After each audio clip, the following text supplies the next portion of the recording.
Good morning, good afternoon, and good evening. This is Paul Mills, also known as Binarai from RTM Core. Welcome to tonight's stream. We're going to have a small update for Raptoreum. Then we're going to head over to CryptoSmith at Bitknives HQ. We'll be doing a little bit of rain tonight in the Bitknives party chat. If you want to head over to that chat, link is at the top of our Discord on the right hand side. Head over to hashtag party chat and we'll do a bit of rain there.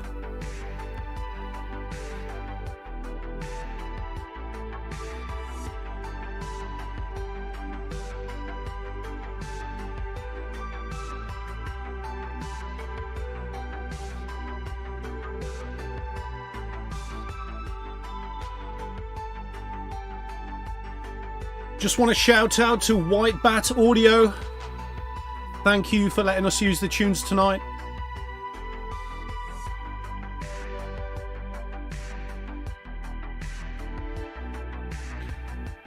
How you doing, Sherm? How you doing, Sids? How you doing, Rocket? Nice to see you online tonight. Hope you all had a great Thanksgiving. Hope you're all over your food comas.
Don't forget to click like and subscribe to the channel. We do these streams every single week. We'll start the stream off with a Raptoreum update. Then we'll head over to CryptoSmith. CryptoSmith today is working on the Raptoreum Blade. This is the Raptoreum Blade that will be in the Raptoreum MMORPG game.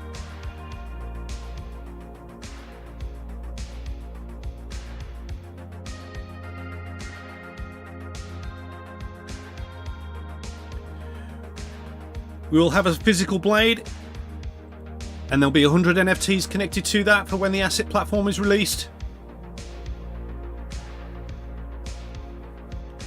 We are not going to have an auction today. We're not creating anything for the community. It's solely working on the Raptoreum Blade.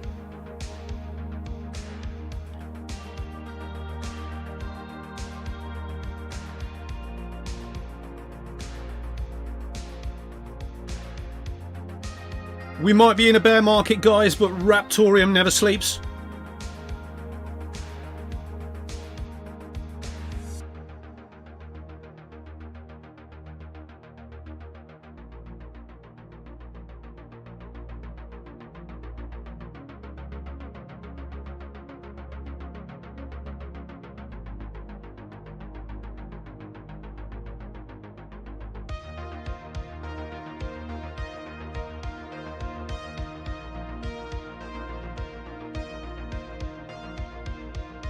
How you doing, See Up?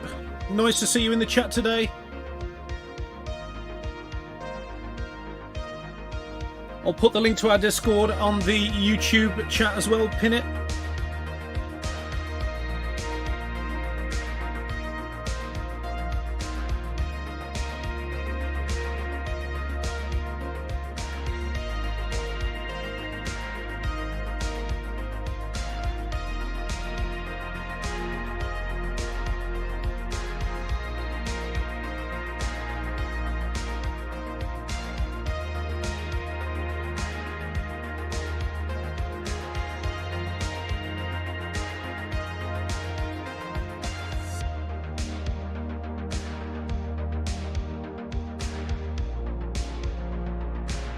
CryptoSmith named the stream Waffle on today. I have no idea why. Dirty Mona says we're buying a waffle maker. I don't think it's that, mate. It might be.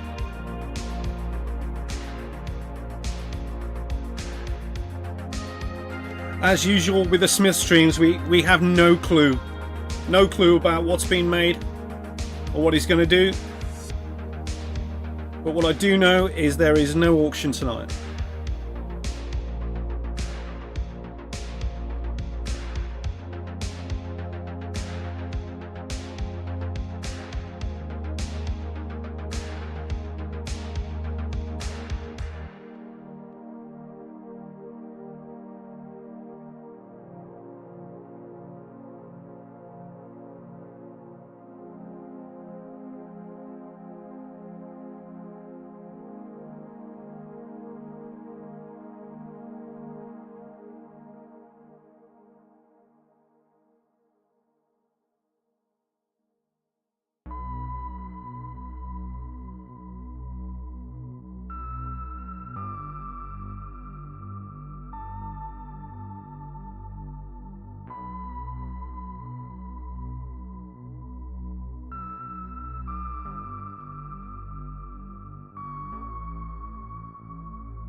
How you doing, CryptoSmith? Nice seeing you in the chat nice and early.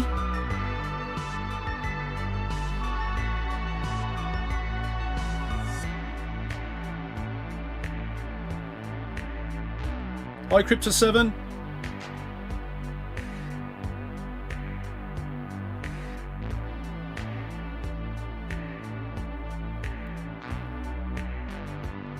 Just 5 more minutes now, guys, and then we'll get started with the Raptoreum update.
If you want to collect some Raptoreum rain tonight, head over to our Discord link, is at the top right of the stream. Head over to hashtag Bitknives CryptoSmith Party Chat. We'll be raining right there.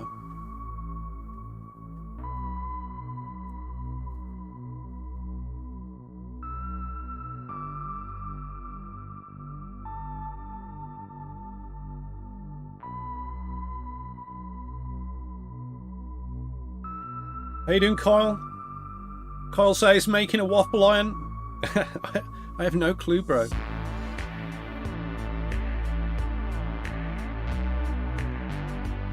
I guess we'll just have to find out.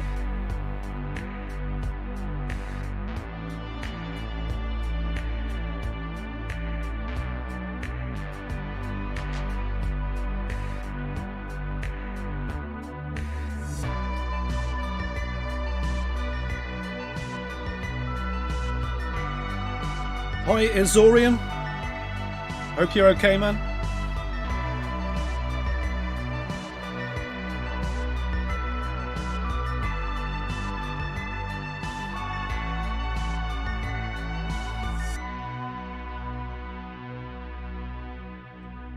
Don't forget to like and subscribe. This is the official Raptoreum YouTube channel. If you don't want to miss any more videos or any more Raptoreum updates, make sure you do that.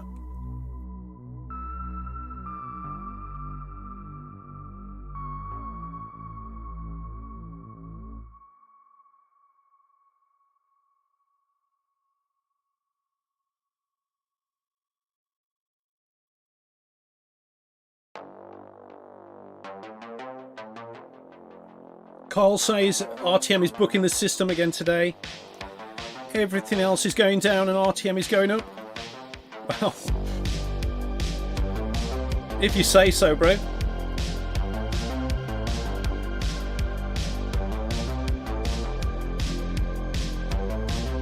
Just a few more minutes now.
Almost there now, guys.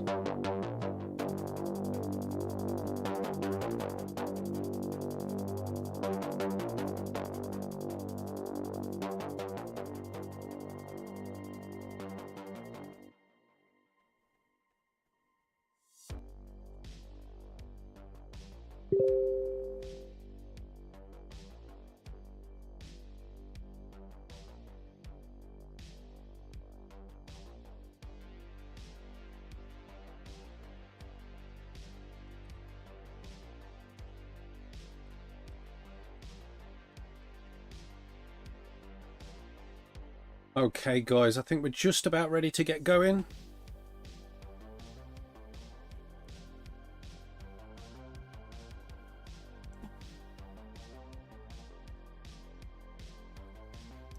I hope you're all okay after your Thanksgiving dinners and family get-togethers and things like that.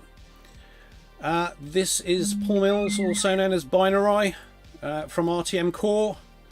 And I'm here for today's Raptoreum update. I'm just going to turn the music down slightly. There we go. Okay, so let's get started. Okay, we have been pushing hard on Rosetta integration.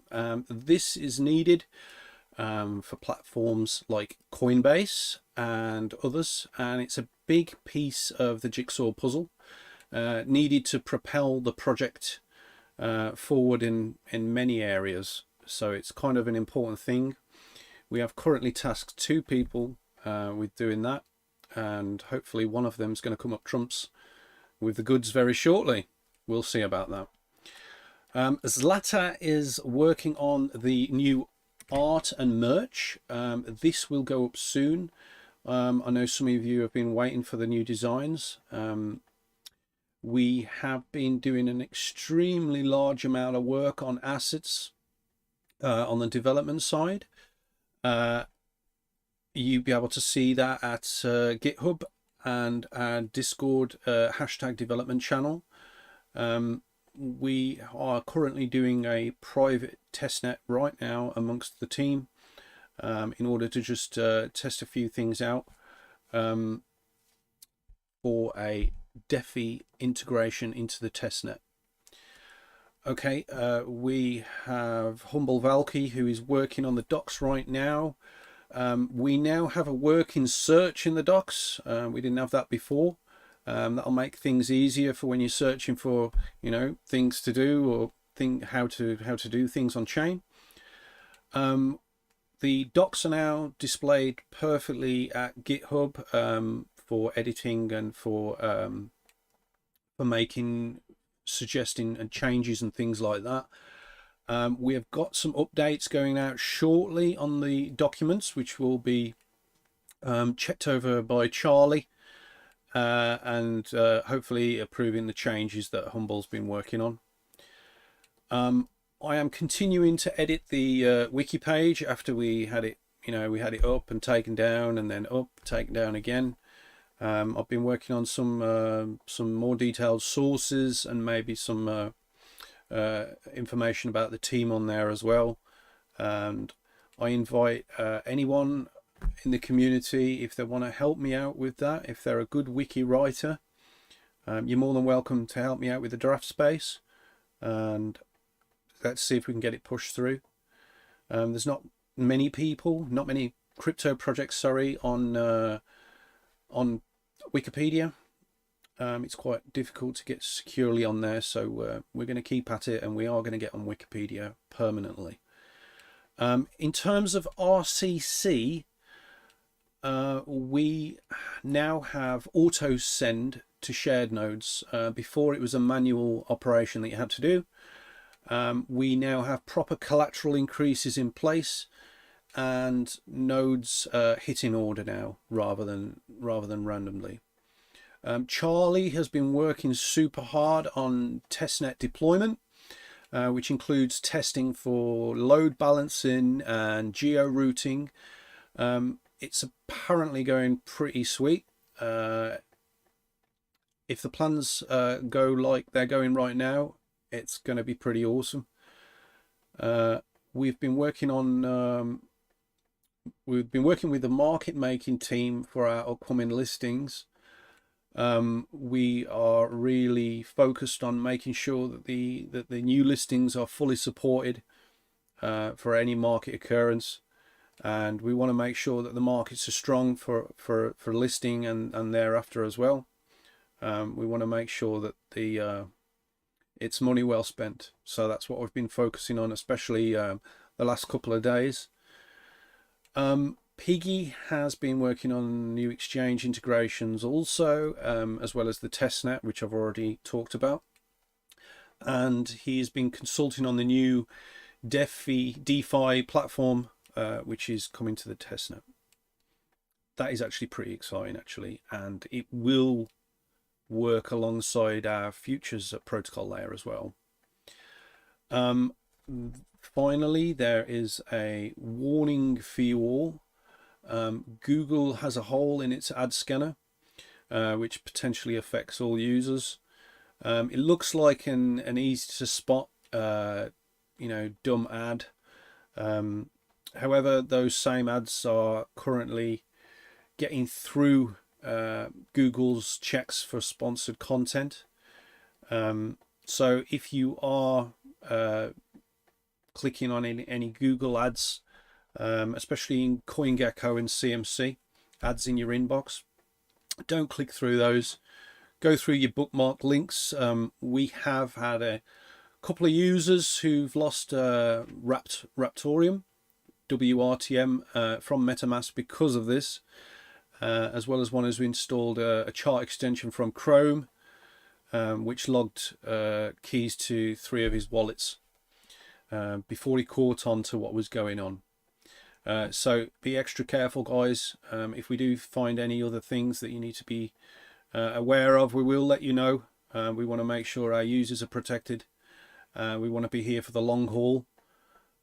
So we're trying to do everything we can to help the community in any way we can. As you know, we've got some big exchange listings coming up and a lot of other things as well. And it's pretty exciting stuff. That's pretty much it for the Raptoreum update for this week. We have a stream from CryptoSmith coming up in 9 minutes. Smith won't be doing an auction today. We're just going to be working on, well, as far as I know, we're working on the Raptoreum Blade. This is one of the blades that will be featured in the upcoming MMORPG games. So that's pretty exciting. These blades will be laser scanned into a digital format. You can own the blade if you want to bid on it when it's available to the community. Yeah, and there for each blade, sorry, there are 100 NFTs. The first NFT comes with the real blade. That has extra perks in game. NFT 2 to 99 are all the same, have all the same characteristics in the game, except the only difference with those is different designs and colours and things like that. Thank you very much for watching the Raptoreum update, and I will send you to the starting Smith screen and we'll wait for Smith to get started. Cheers.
Hello.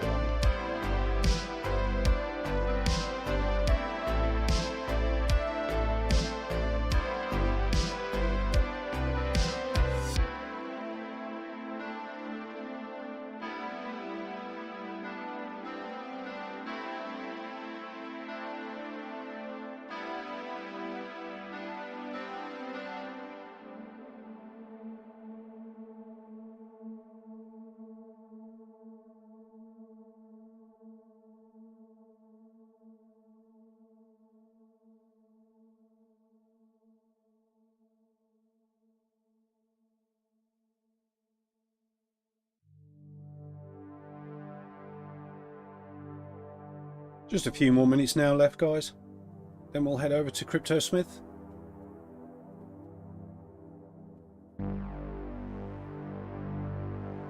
If you're just joining us, welcome to the Raptoreum official YouTube. This is Binarai, also known as Paul Mills, from Raptoreum Core.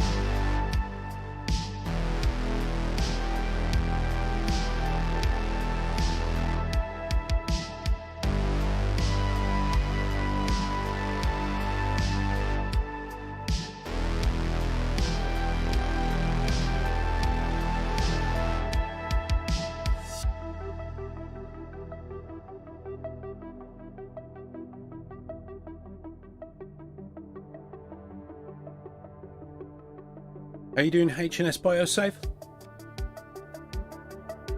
How you doing, vibing?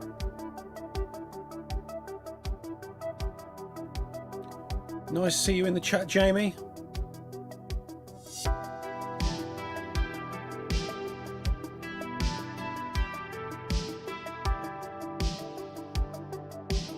All right, I think we're just about ready to get started.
Are you alright, Smith? Are you there?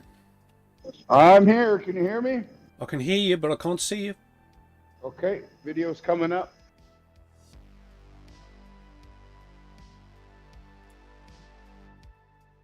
There he is. I'm actually going to have to drop the headphones here to do this weld up. So give me... Actually, you know what? I forgot to preheat. So never mind. All right. How's it going today? Yeah, it's all good, bro. All good. What'd you guys talk about in the pre video? In the pre-video. I didn't get the update portion. I never got it. We're just talking about the testnet that we've been working on, and the docs, and we're pushing for Rosetta integration, which is needed for things like Coinbase. We're pushing on the wiki page. There's new things. Rosetta integration? Yeah, it's something that Coinbase needs. Now, is that a language thing? Because Rosetta Stone is a language program, right?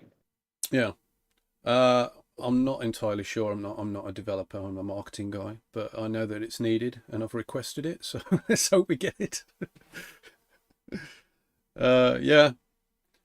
We've just been working with the market making team for these upcoming listings as well, which is kind of important, because without a market making team, then especially on some of these larger exchanges, you haven't got no chance in competing with any of the other coins on there. And the last thing we need is to put a lot of money into some new markets and for them not to survive. So we need to make sure that it's done properly and professionally, you know. Yeah, I have some funds, some RTM and BTC on a market making in CoinEx, just Oh, sitting there. you're on CoinEx, are you? How are you doing Yeah, with that? good. It's been sitting there for a while, so I don't really try not to look at it. Are you talking about CoinEx, or are you talking about the market making itself? Well, CoinEx's market making is a little bit different to some of the other exchanges. CoinEx's market making is more like it's more like a liquidity pool as such. So yeah, Okay. it's a little bit like what you would do on PancakeSwap, but in a centralized manner on CoinEx. So many people actually like the way they do their auto market making on there. It's quite effective, and I mean, it shows right now. CoinEx is the most popular exchange.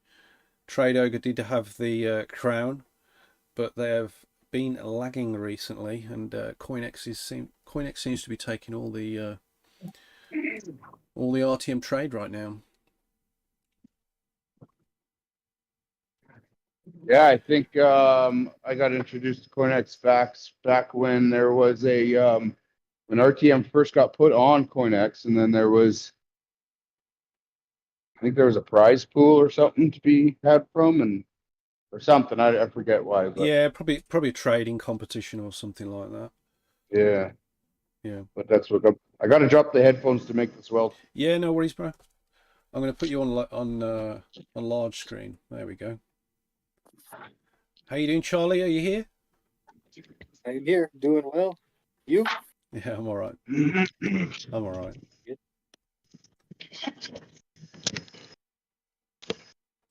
So this looks interesting. So what we're doing here? Are we making alloys for the car? First thing I think of when I see that is a beer keg, though. Oh, a bit. Oh, look, yeah, actually, it's the top of a beer keg. Is that what it is? I think so. I'm kind of wondering why he wanted to call the stream Waffle On. Yeah, I'm completely in the dark as well. I'm not sure. I'm curious as well. Waffle on. So he's welding now, isn't he? Yeah. I can't really see what he's welding on. No.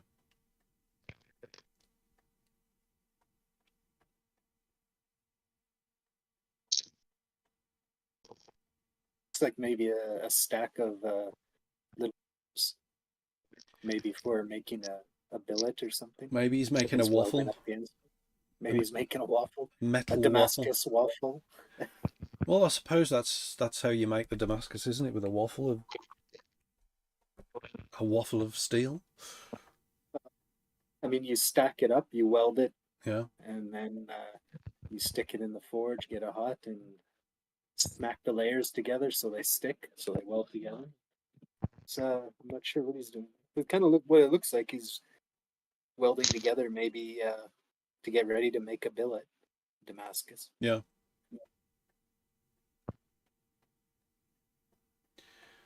So there's no auction today. There's no creating anything for the community. So I'm really wondering what's gonna prevail.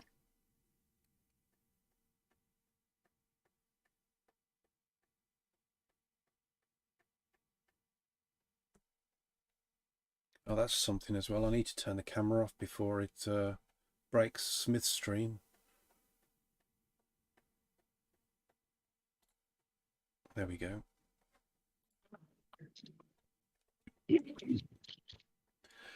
So You want to Smith, come and judge? so what's going on? What's going on here, Smith? And why is the stream called Waffle On? So you're actually, I'm going to have to ask for your help on that. Now I had to look it up just to be sure. Sure enough, it was what I thought it was. But I'd love to hear from your words, because this is primarily a British turn of phrase, yeah? Well, waffle on means just talking and talking and talking and just without really just waffling on, basically. So what I thought it really meant was like idle speech, talking without really saying anything in particular. Okay. Yeah? No? Yeah, I suppose it is. Okay. Or is it just kind of endless speech? There really no clear direction, just... It's just talking a bit too much about something, I suppose. It's waffling on, it's going over the point of actually getting your point across. It's yeah, it's just talking too much, I suppose. Yeah. I gotta drop the headphones again. All right.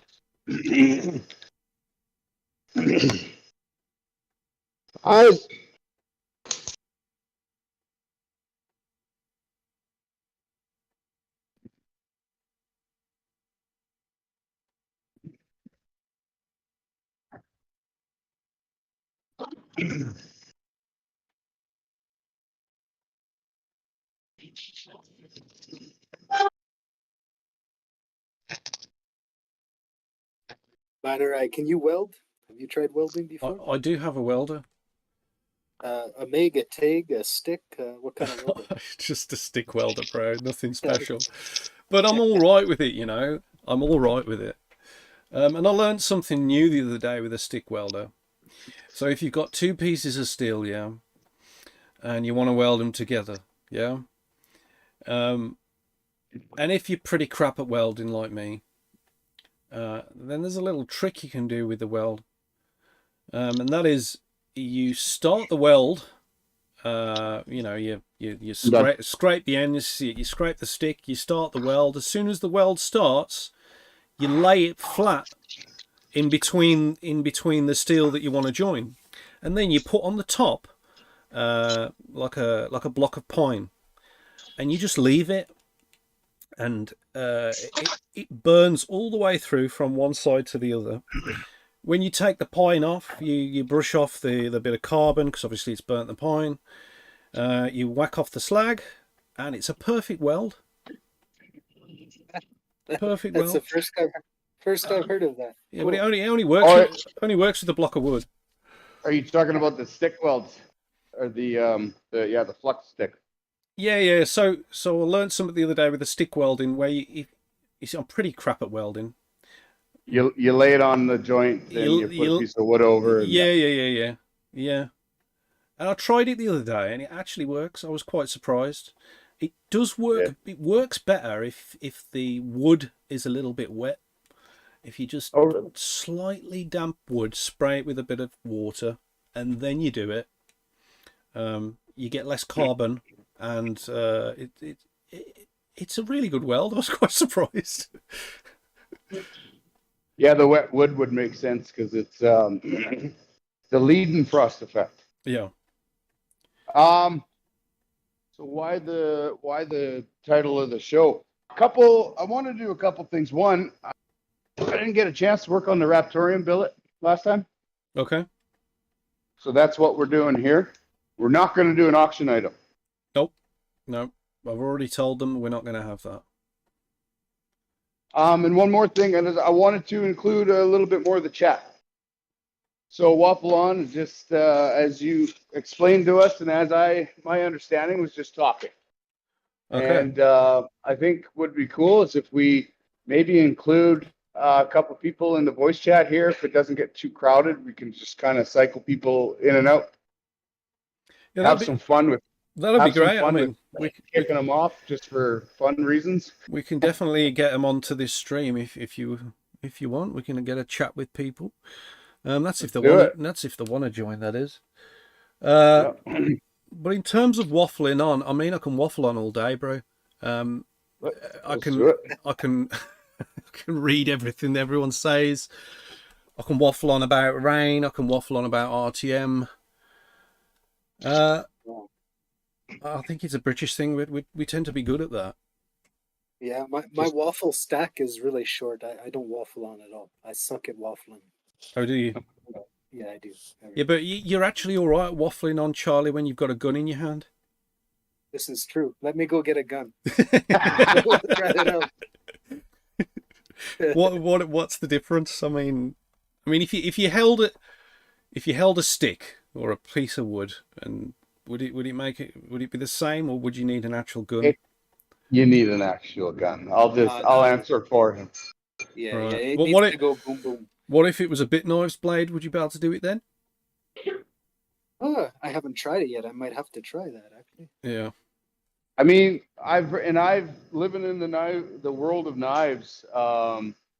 There's a constant battle between bringing a knife to a gunfight and the battle of what's better, gun or knife. You know, knife doesn't run out of ammunition, but you know, a gun you can only throw it at somebody and do so much damage. It's like Well, you can get guns with knives on the end. bayonets, correct? Yeah. Yeah. Yeah. You can, but they don't shoot as well. Oh, don't they? Yeah. Does the knife affect the bullet leaving the barrel? I don't know if it necessarily affects the accuracy, but it makes the gun harder to shoot because it's unbalanced. It Right. wants to drop on you. Yeah, which I guess is why they fold it back into the gun too when not in use. Yeah. Yeah, exactly. What I was hoping to accomplish, even though we're pointlessly talking, one I wanted to kind of update some people too. I've had some. So we need there's a sublimation spray that's required for the laser scanning. It's called ASUB. Anyways, with all kinds of supply shortages, I'm having a hard time coming in. So I haven't actually been able to laser scan. I laser scanned the one keychain and then ran out. The first item we did. So I wanted to update people with that too, and looks like we finally got them coming in, which is good. Nice one. How long does the like? I don't know. What does it come in for sizes? How long does it last? What you're getting? It comes in a spray can, and it depends on what you're scanning, because you need to. So what it is the sublimation spray. You spray it on whatever you're doing. It creates a matte finish, especially needed with knives because it's reflective, so they don't laser scan very well. And then the sublimation spray does something cool. It sublimates, turns from a solid to a gas. So even though it acts like a paint, it doesn't actually stain or paint anything. So it's come to be pretty necessary in the laser scanning industry. And how long it lasts, it's typically I got 2 cans. I've probably done a dozen scans with it. So I'd say, but it depends on the item. More intricate items are going to require more spray, but I would say half a dozen to a dozen. That's a wide range, 8 to 10. Yeah. Hey, Jesse. Yes. What is the weight of the banhammer? People are asking. What is the way of the band hammer? Weight. The weight. Oh, yes, wait. We had a contest for that at the on the stream. Yeah, and I had it written out too, like right after, shortly after. And now I forget it. Forget it. I don't even remember what I guessed. What did I guess? So we did grams, right? Yeah, grams. We need the handle as well. Oh, it's the whole thing. I didn't see the handle. Sorry. So where are we at with that?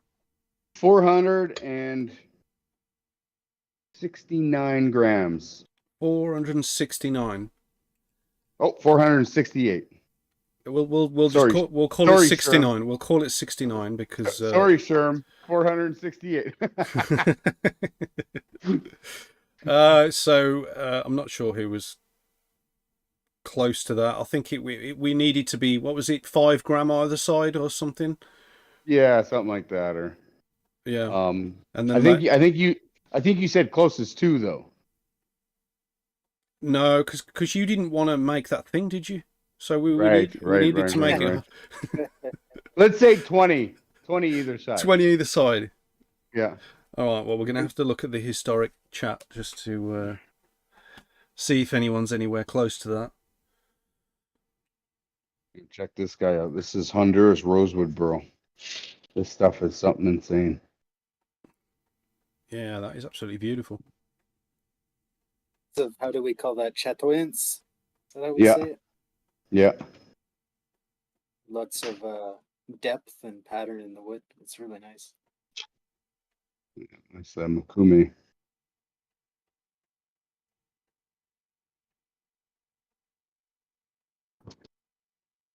But yeah, I think we should bring somebody on here if they want to come on. Yeah, I'm just come on. I'll work my way through the chat and I'll see if I can get someone on. But I'll have to manually add them to our DM, otherwise they're not going to be able to get in there. Oh, I see. Yeah, so let me find someone. When you took your headset off there, it looked like you were preparing a billet. Was that what you were doing? Yeah. It's in the forge right now. Okay.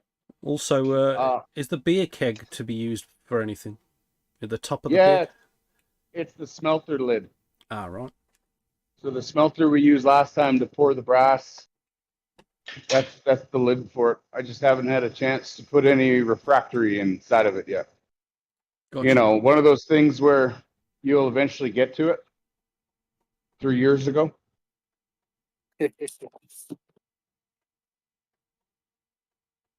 Yeah.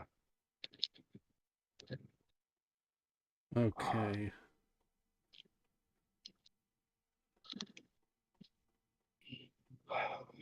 One thing I definitely wanted to talk about and maybe just kind of put out there and get a consensus-based opinion too is, you know, for me and how I've decided to kind of implement or how I'd like to even market the use of RTM and innovative and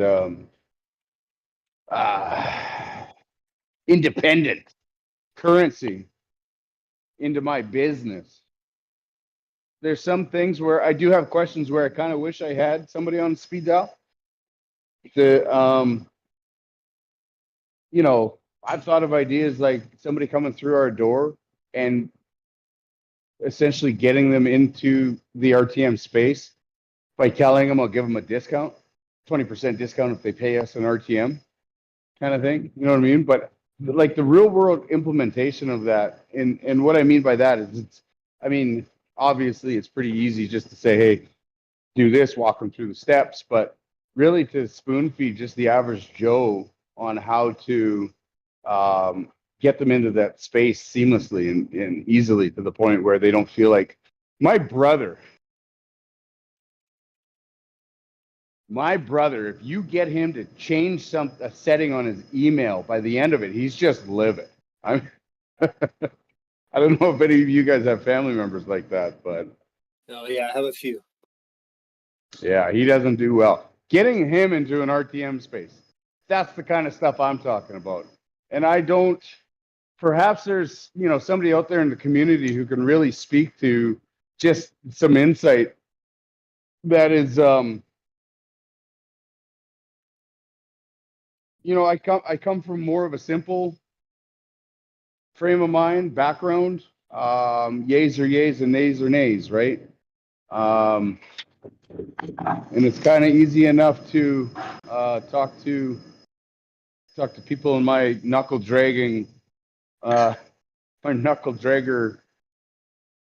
straight to the point kind of talk, but it almost requires a touch of finesse that really has an in-depth knowledge on how to really, like, you know, Binarai, you market this stuff every day. Like you know how to really put some salt on it and feed it to the masses. You know what I mean? So that's kind of what I'm hoping to get out of this today as well.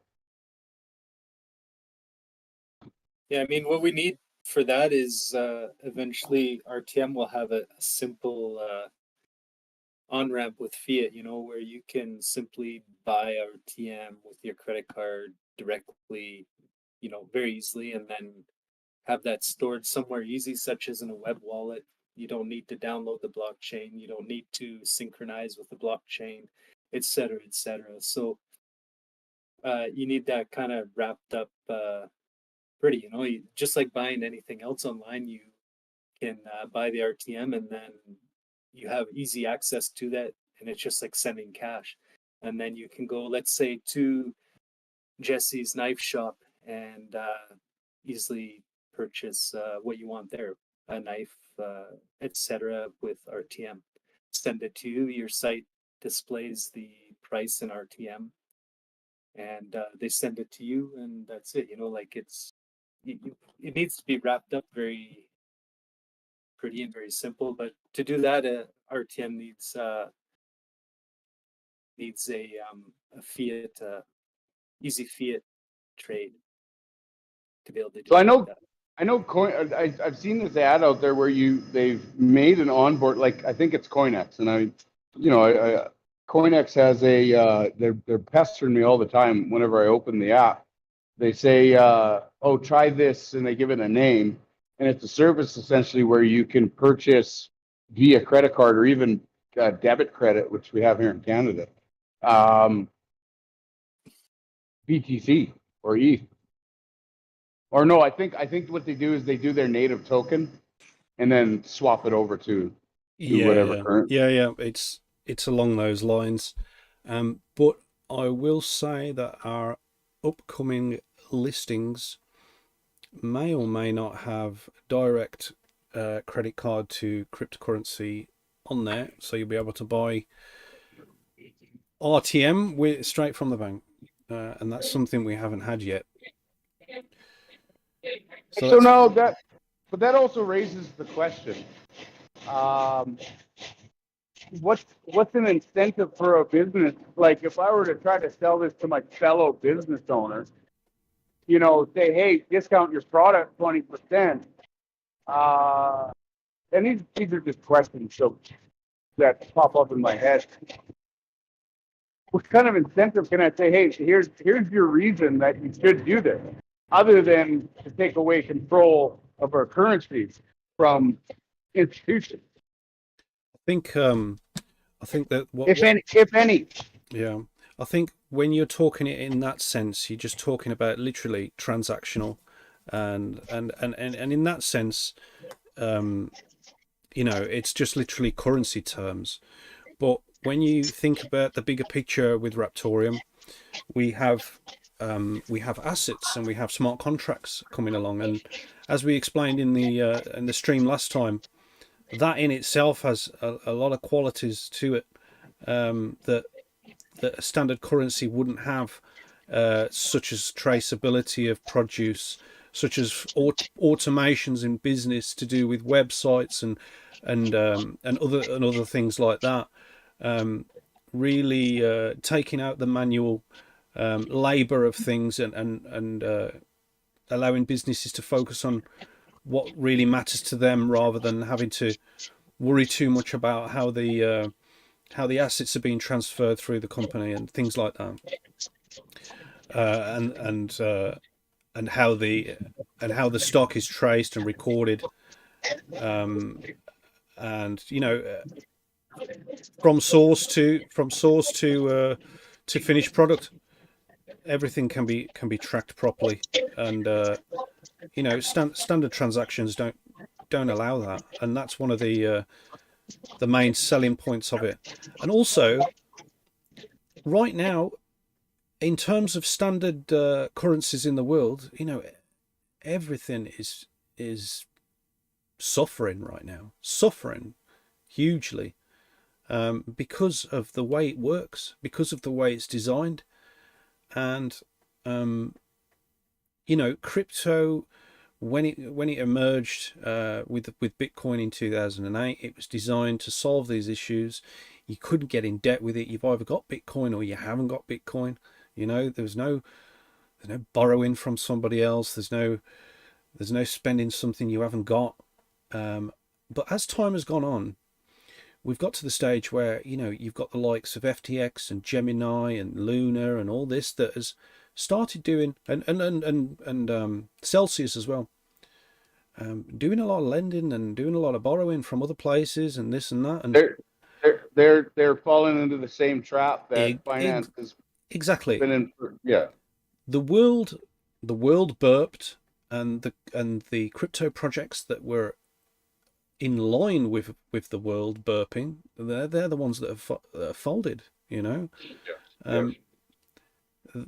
if you start introducing debt and integration into fiat, then you're going to have issues when all these things happen in the world. If you keep being decentralized and keep a barge pole away from all of that stuff, and be true to yourself in terms of the way you conduct yourself as a project, only work based on your own merit, on your own assets, on your own, you know, only when the project is ready for it, then you'll do all right. And this is why we're still chugging along now. Raptoreum, you know, we moved in price a little bit. Do your own research, not financial advice, by the way. But we've generally held our ground over the last couple of months. And yeah, I know I've been looking into a little bit of technical analysis myself, just because it intrigues me. The mathematics of it all is very intriguing, especially the use and application of the Fibonacci sequence, which is always, I've loved the Fibonacci sequence. Yeah.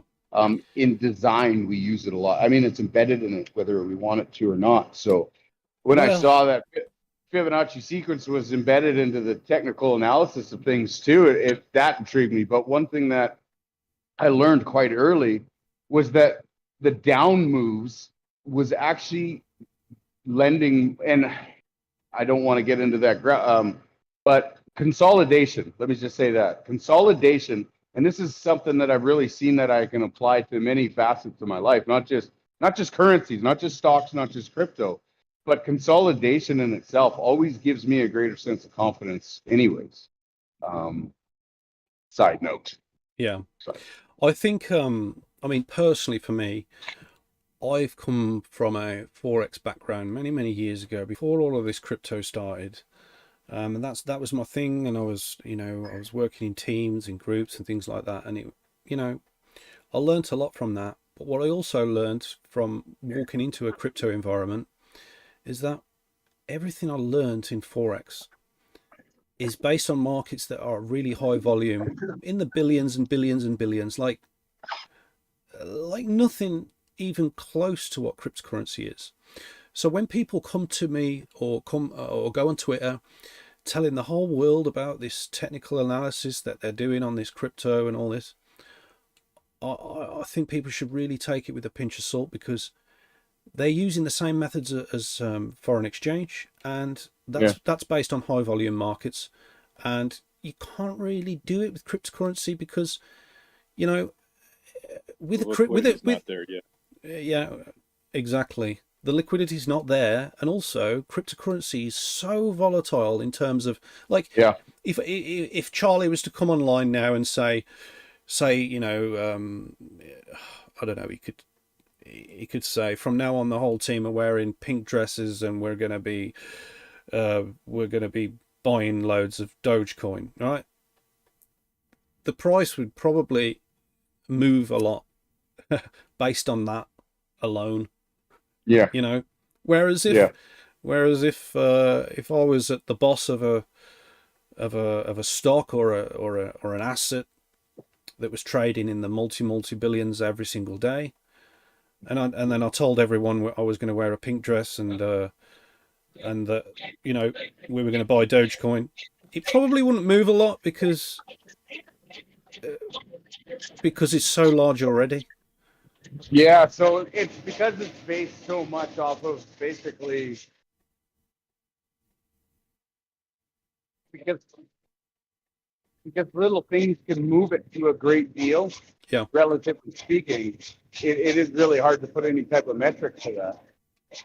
Yeah. And go, yeah, like you said, the world burped, and whoever was in line with the world, they got, you know.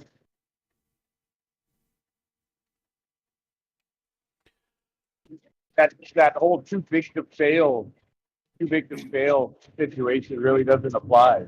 Yeah. You're not too big to fail. It's crypto. Like you said, the liquidity isn't there, and it's just new. It's so new. Yeah, absolutely. It's so new, but I suppose that's what makes it so exciting as well. You know, it's so new. There's a lot of potential for growth. We've already seen many institutional integrations in cryptocurrency. You know, a lot of these big companies are realizing that there are other assets out there, and people are using them. And if they don't jump on the bandwagon and join the party, then eventually, you know, they're going to be left behind, or they're going to be at the burden of their governments with regulations here and there in their fiat terms, and things are going to go south. So if you don't diversify in your business, especially these days, as we've seen with the world right now, then you know you're bound to fail. You have to embrace change, and it's the only way to survive in the world. Did I hear another voice? Forward. Yeah, we've got Sherm here. Sherm is the lead moderator at the Discord. Hey, Hello, Sherm. everyone. What's your favorite color? My favorite color, I would have to say green. Oh man, I don't know if I have any green. Oh yeah, I got green.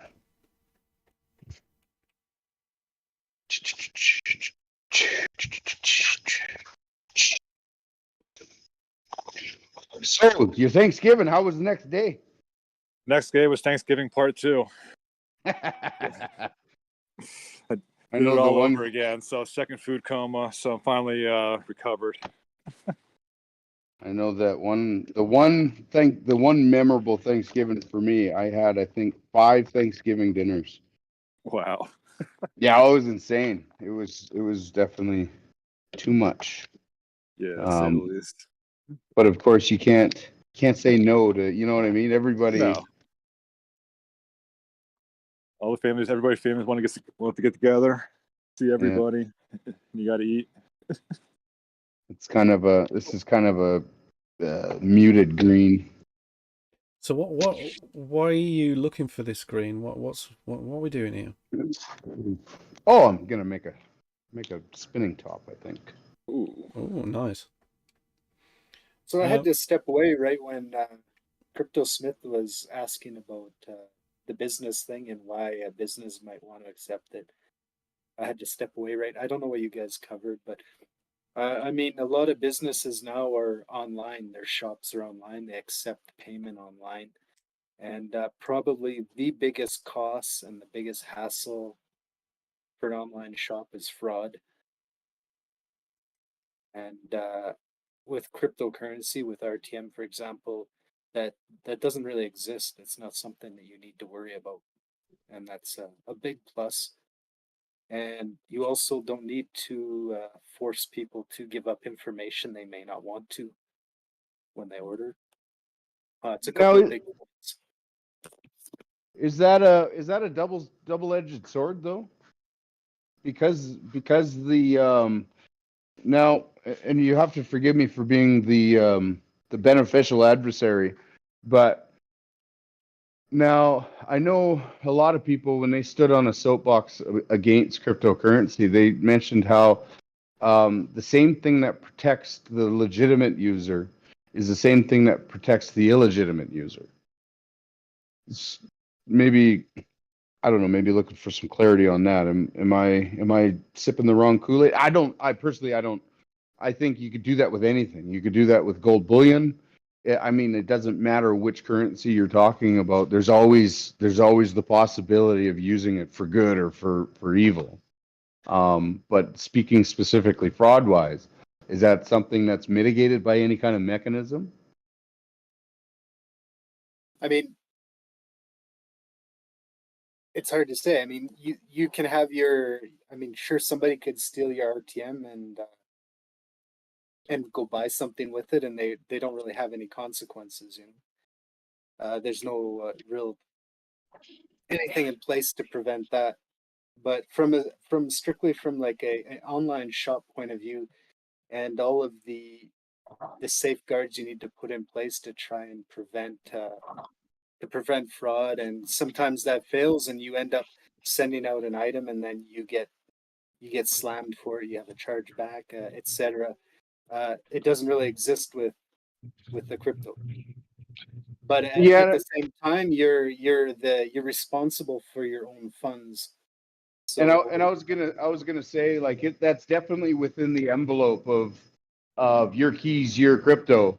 Like, the beauty of it all, being a catch-22, of course, the beauty of it all is the fact that you're now responsible for your own currency. That's the beauty of it, and that's also more control. And the burden of it is you're now in control of your own currency. Right. You have to protect it. You gotta be smart now, and it's almost like, I see it like it's the world's natural way of weeding out the dummies. Because once upon a time it was survival of the fittest, right? If you didn't know how to homestead, or if you didn't know how to gather your own food and water, you died. And it was survival of the fittest. And we got to a point now where we protect for lack of better terms, rake me over coals if you want to. I don't really give a crap. We protect stupid people. You know what I mean? We put safeguards on everything to where you never have to learn a hard lesson, that you never have to touch the hot burner. You know what I mean? And find out that it's hot. It's like we've put so many safeguards and bubbles and barriers between that kid and the hot burner that he never learns don't touch hot things, and then later on down the road gets burned even worse than he would have ever got burned if he just learned that lesson to begin with. Yeah. I kind of find, like, no matter what, and maybe I'm waxing too deep here, I kind of find no matter what, the world kind of finds a way to circle back around and weed out or get back to that survival of the fittest principle. So I like the cryptocurrency because of that. It's a new type of currency. I like it because of that too. It's more rudimentary. Yeah, I mean, and the resources are out there too, on how to protect yourself and do the right things, and people have to educate themselves. I mean, information's out there. But you still get hurt. I mean, stuff still happens, but you still have to do your own research, read a little bit on how to protect yourself, and follow those procedures. You should probably be all right. Yeah. Like, we've gotten to such a place where we trust these institutions with their money, and they're like, "Don't worry about it. Don't even think about it. We'll take care of it for you." And that costs something, right? Yeah.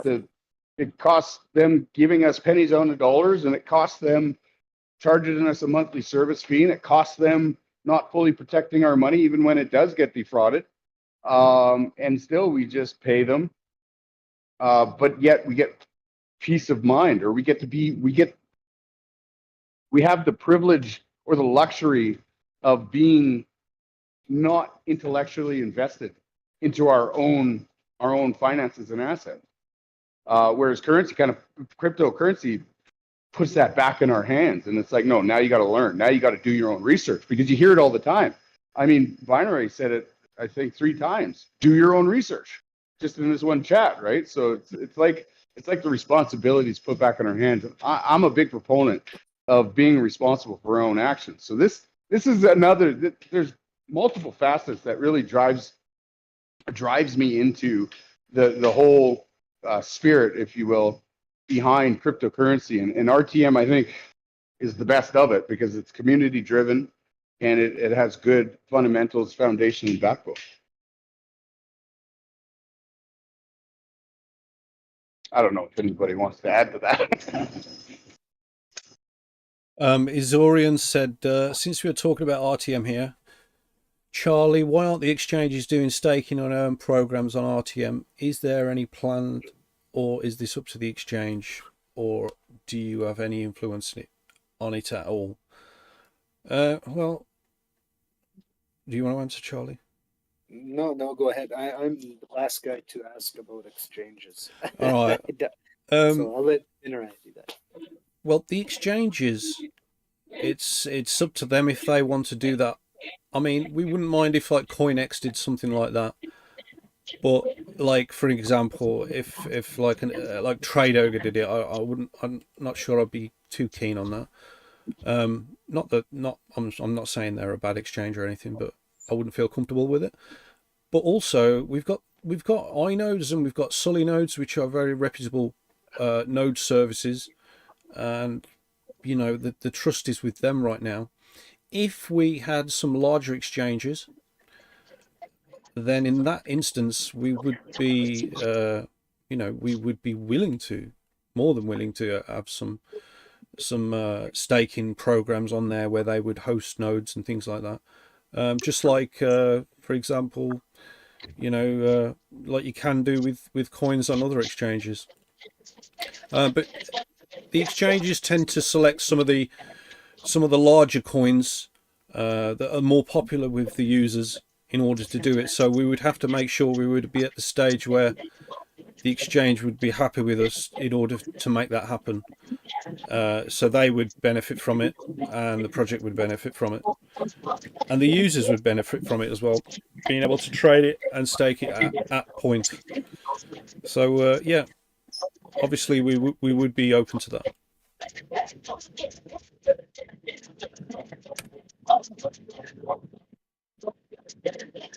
So, Sherm. What's up? Oh, did you leave us? I'm here. Tell us some of the ups and downs of running Discord. I'm a bit of a 5-year-old when it comes to these newer things that have come out, Telegram, Discord, and all that kind of stuff that perhaps somebody even listening to me now would call me an old fogey for even not knowing what they are. I mean, I really didn't know what they really were either before crypto myself. Crypto drove me into Discord, into Telegram, and even Twitter. I tried to stay away from much of it. But, I mean, Discord, obviously RTM Discords, unlike most Discords out there. I mean, everybody knows how to have a good time.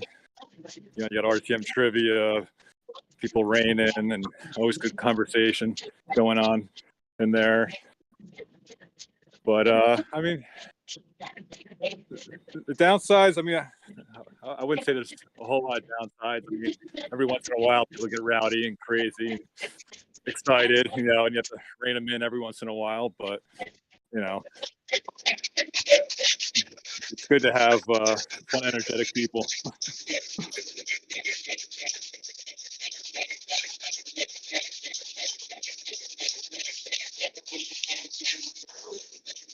Yeah, I think it'd be hard for us to find another crypto community like ours out there.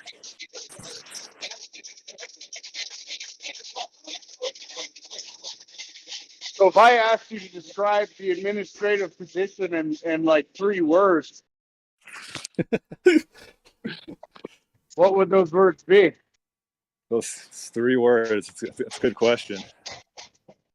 Let's see.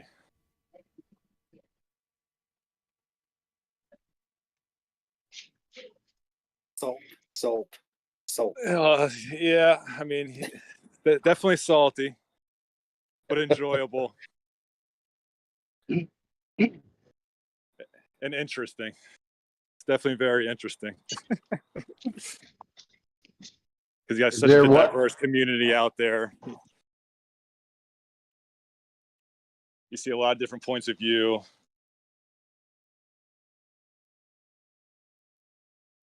Gets you outside of your own little bubble in some ways.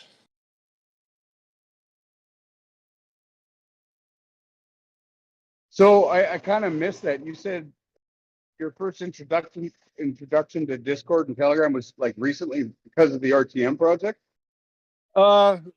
Just crypto before RTM, but just crypto in general.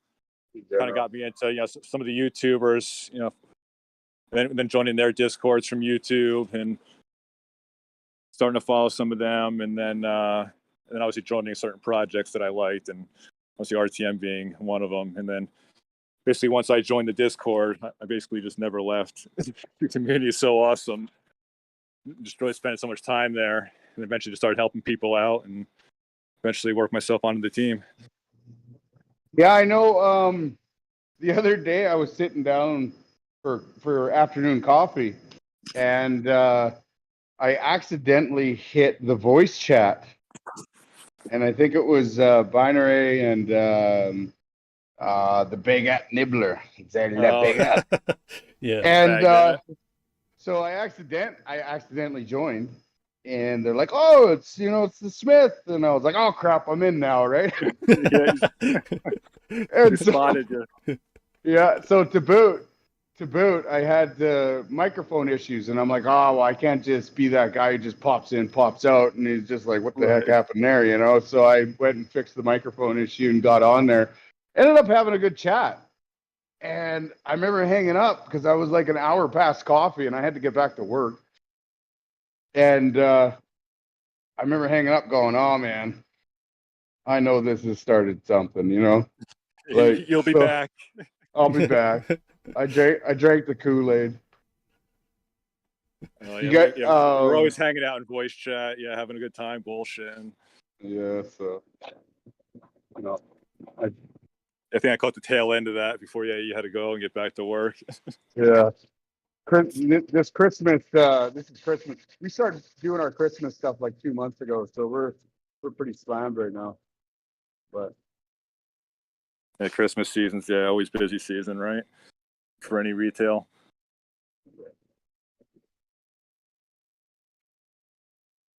So what are we doing now? We're how do you make this top? so this is resin, Yeah.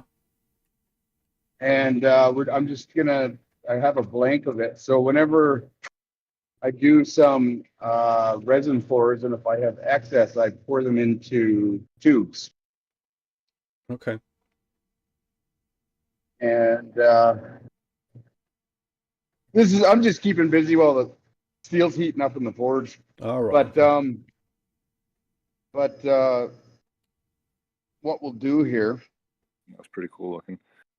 is turn this down, and then we'll give it a post. This is just a resin top. It's very simple. Not a lot of weight to it. It's not one of our more extravagant ones. This is what I make the kids for their birthdays and stuff, right? I think Vibin's got the top, right? Yeah, he's got a Makume top though. That sucker's, there's something that goes into that one. Yeah, the one Vibin's got's pretty special. Yeah, I think it looks pretty impressive. But this one is just, it's cool. It's still cool, and they come out looking pretty neat. But it's nothing near extravagant as that one. Yeah. So right here, I'm just gonna give it a center punch, and then drill in my hole so that I can fit a stem inside there, and that stem will obviously be what we turn it with. Gotcha. But yeah, while the steel's heating up, so this is the RTM billet inside the forge right now, and I just figured I'd dedicate a whole schwack of time to it, get it nice. And so right now I'm going to take it through the third weld, with long soak times in between. And part of the reason that I kind of wanted to get rid of the auction item for this round and maybe just chat about some stuff is to give our billet lots of good soak time, because that's something we don't want to rush through. One thing I've really had to learn doing this whole thing, like I've been doing this for 11 years as a business. And I'm always very, like, when I travel, say I have a 12-hour drive to do, I will do it all in one shot. And I'm pedal to the floor. Get it over with. Not financial advice, do your own research. Kyle's asking, how many layers are we up to? I don't know. I think we're at 112 right now, but I've doubled it. And then put a piece of steel in between. And I think Charlie did a question on that one. And I think he should put that question out there again, and whoever answers, I don't know. So I'll send them. So there's that 241 layers. No, I think it's 112 now that I've doubled it. Oh, right, okay. Yeah, I've learned to go with lower counts because they're a little bit more bold. Especially this one, we're going to squish it out so long and so far. We're going to get quite distorted if we go too fine of a pattern. So one thing I've had to learn in this business is how to slow down. I'm not a slow down kind of guy. Yeah. And slow down, take your time, and focus on quality. So if you're talking about how far you can stretch this thing out, what are you thinking of making, or is this still a secret? Yeah, I don't think it's a secret. I don't know. I'm like, so it's funny too, because I'll look at it and go, I'm going to tell him it's this. I know it's going to be the Tonto, right? And then I'll be like, oh, I don't know if I should say that though. What if it, here's the thing. I think it should talk to us. I really do. It'll tell you. Yeah. I know that probably sounds a little artsy fartsy, but we could take that once that billet is ready and I think it would be kind of fun to take that billet out, show them how much steel is there, how thick it is now, how long it is, and get some opinions on what people think it could do for length. I mean, obviously there's some variables on how thick it is, for a blade, but what do people think you could make out of it? What could you get away with, Yeah. Almost like an estimate on the final dimensions kind of thing. Like what could be taken from its final dimensions? Yeah, exactly. Yeah, I love it. I bought a burl, and it was quite expensive, and we were just starting out, and it wasn't really something. It was a pretty big purchase for the place we were in, and I walked through the door, and I'm carrying this thing. It's a big fat burl over my shoulder, and my wife, she's at the door, and she's got this, the whole finger wagging, tapping on her foot on the ground, and I said, "What?" I said, "Don't bug me." I said, "We can make money from this. It's going to make us money." Right? That was 7 years ago. That's the burl. I still haven't touched it.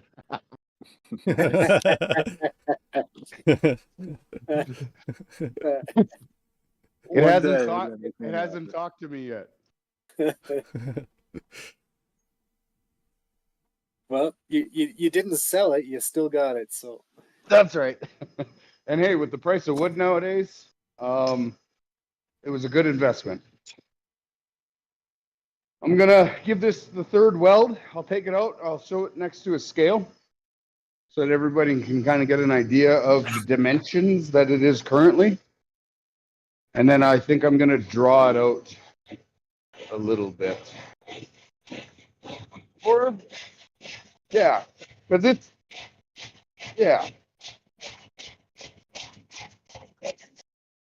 contemplating to wrap it in another layer or not.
You see that? I did metric just for you. Yep, got it. So Binary. how thick is it? And then 6 bananas for you, Sherm. Maybe you. a half Oh, inch it's thick, quite thick, isn't it? How? 3/4 inch. Oh, yeah, 3/4 inch. 3/4. That's a good chunk of steel. Yeah, that you could get some decent length out of that. So I gotta remove the weld. Right. I'll just show you guys here the lead and frost. And Worked a little bit too. the cooler that is, the more dangerous it is to me. The hotter it is, the safer I am.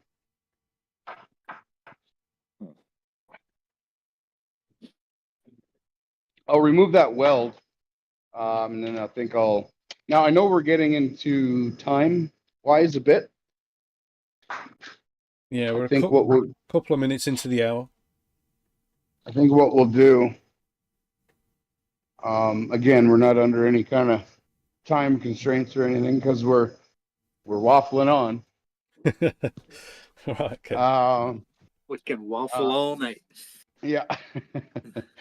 I think what I'll do is I'll get this top done because it's relatively quick. And then if we decide we want to shut her down from there, then at least we're not leaving anybody without. How's the chat channel doing? Pretty desert with crickets out there or what? It's medium, really. Got the usual people in the chat. Suspects. But we've got no one suggesting what can be made from that piece of steel yet. So what are you saying, guys? What would you think that we could make from that piece? 3/4 inch thick. What is it? About a foot long or something? About half a foot, right? Half a foot, yeah.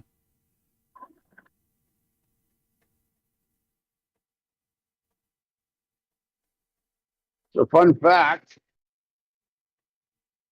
the kilogram is a piece of platinum that is equivalent to 1 liter of water at 4 Celsius. And it is under lock and key, underground, under 3 bells, vacuum sealed, guarded. And in the United States, in their desire to be free from empirical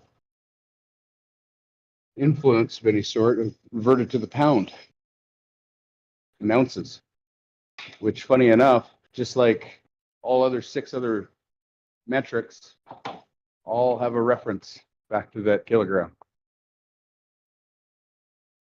Anyways, I thought that was funny. Famous kilogram. The famous kilogram. You know what blows my mind is if somebody were to get in there with a grinder and start grinding off chunks of the kilogram, it's still the kilogram. We'd all be screwed.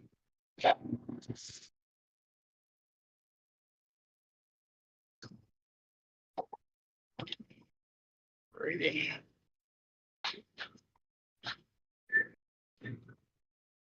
We've got Izorian asking, how long has CryptoSmith been doing this? When did he start, or how did he get into this? Which version of the story do you want? The version you like telling. All right. You guys might notice the logo on my shirt is JD Knives, but yet my name is Jesse Lambert. So the question of why JD Knives is not an inappropriate one. But that also lends itself to really the origin of why and how long and all that kind of stuff. So that's the story I like to tell, because it involves the true reason, the real reason, and the length. That so short. I've been interested in sharp things and making things, and I have been making knives and that sort of stuff for 34 years. 34, no, sorry, 24 years, 25 years, since I was just before preteen. And that's because of my grandfather. I grew up down in the Okanagan. Charlie, you're familiar with the southern BC. It's the only true desert in Canada. And so it's more like, it's kind of like Canada's California, you know? And so I didn't know much down there other than, you know, growing long hair and doing hippie things, right? And there's nothing, you know, but when I came up to see my grandfather in the north, he was more like, he taught me how to run a chainsaw when I was 10 years old. And then he put a chainsaw in my hand and told me to go cut down some trees, you know, like that's kind of how we learned, was just by doing and being smart about it, and do your own research, right? Like, yeah, maybe this will tell into why this is, you know, this whole kind of come full circle to the first part of kind of what we were talking about, was very much a fan of just using your head and figuring things out and making mistakes and that kind of stuff. But that's how he was. And he let me use a grinder. And up until that point, metal, as far as I was concerned, go shut that forge off. Metal, as far as I concerned, was invincible. You couldn't do anything to it. It was metal. It was steel. It hurt you if you know. I never learned a respect for it. I learned more a fear for it than anything. So at that time, I actually learned that I could control it, and it blew my mind. It absolutely just floored me, because I took a bolt. He let us use a grinder. I took a bolt and a pair of pliers, and I just fed it to the grinder. Away. Yeah. So, yeah, and that right there was just, it changed my world. And I always had, like most boys, a fascination with knives. And this opened my mind to the fact that I could make something similar myself, and so I did. Just out of mild steel, nothing crazy, nothing good. I was just a kid, but I started making throwing stars and axe heads and all kinds of stuff, crude and ugly and really useless. But it was at my grandfather's shop where he allowed that sort of stuff to happen. You know, whereas down south it was, you know, beaches and you know, we used to pick cherries in the summer to make just enough money to go buy some junk food and go hang out at the beach all day. You know what I mean? Like that was what life was. But when I came up here, it was, you know, figure it out, learn how to fix engines, learn how to run a chainsaw, learn how to make a knife. You know what I mean?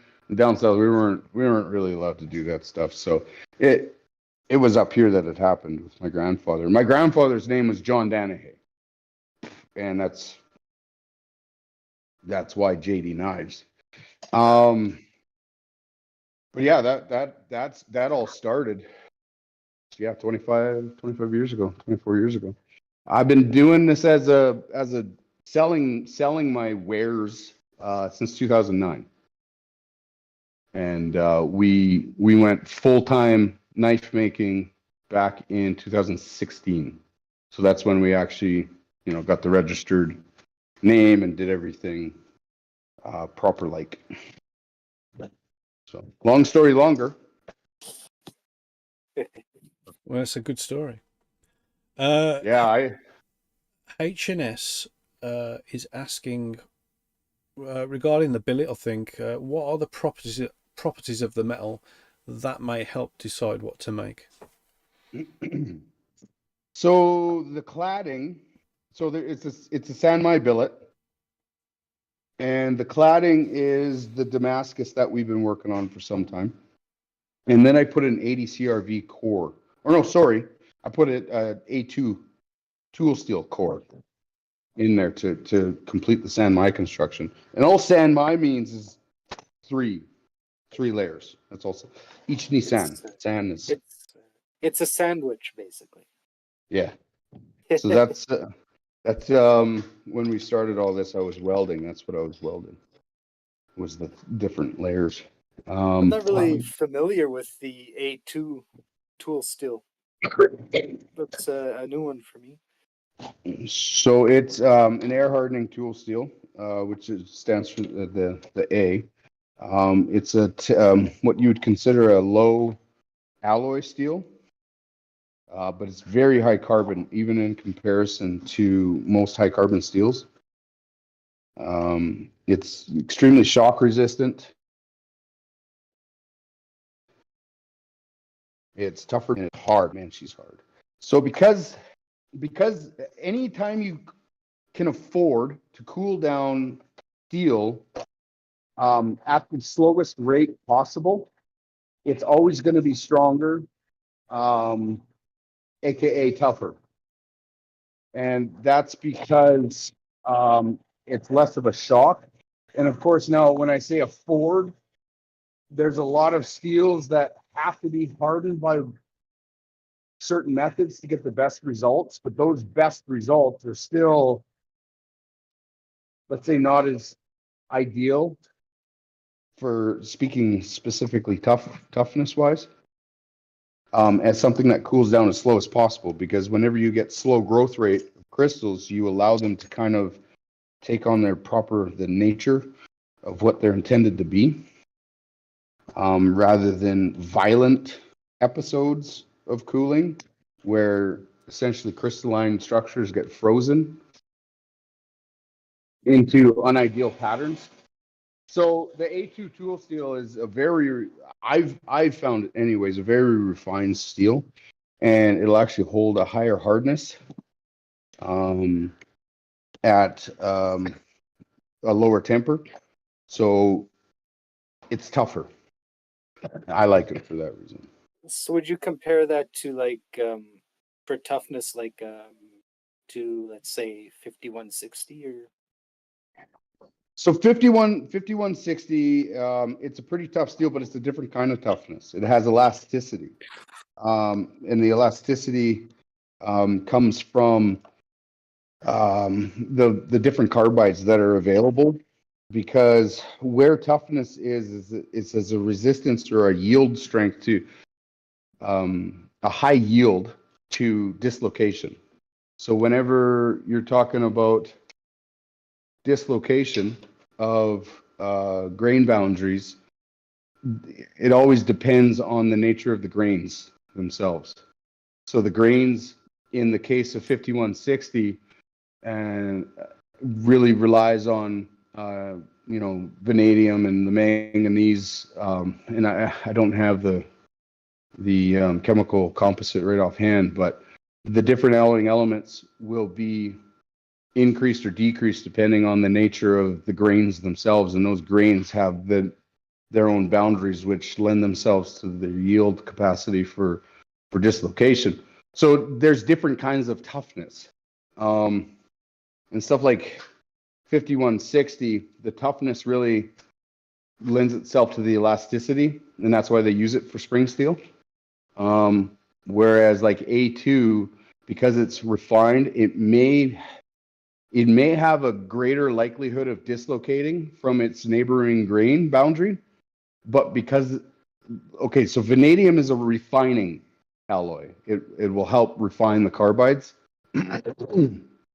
And manganese will help the depth of hardening, or hardenability. So with those two, you can really tailor. So back to A2, it has a likelihood of dislocating that is greater than 5160, but because of the added vanadium, the grain refinement is greater, and therefore it has more surface area to attach itself to, right? So even though the grains are larger in 5160, they can handle, they're a puzzle piece, so they won't dislocate as easily. Whereas A2, they're a flat butt joint, but there's more of them. So they're both. Oh, I think we've lost him. Yeah, the last thing I heard was butt joint, I think. Yeah. Which one did it?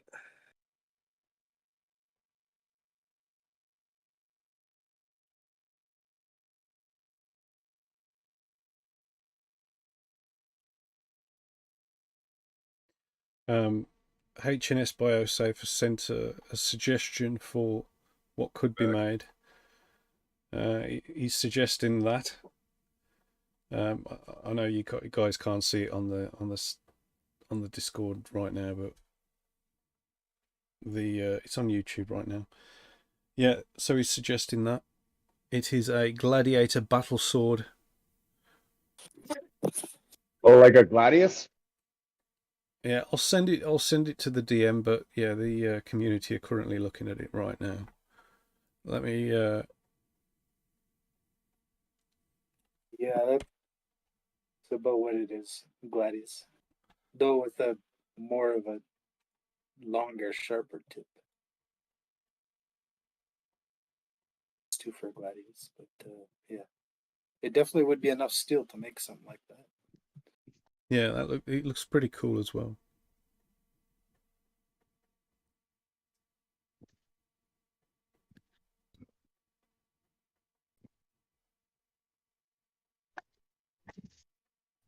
So we kind of lost you on the A2 5160, but the way I understand it is a 5160 is probably tougher when it comes to retaining its shape or maintaining straightness, whereas the A2 would probably be tougher in keeping an edge, being smacked into something hard.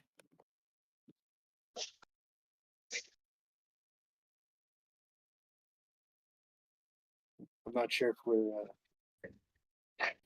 Yeah, I would say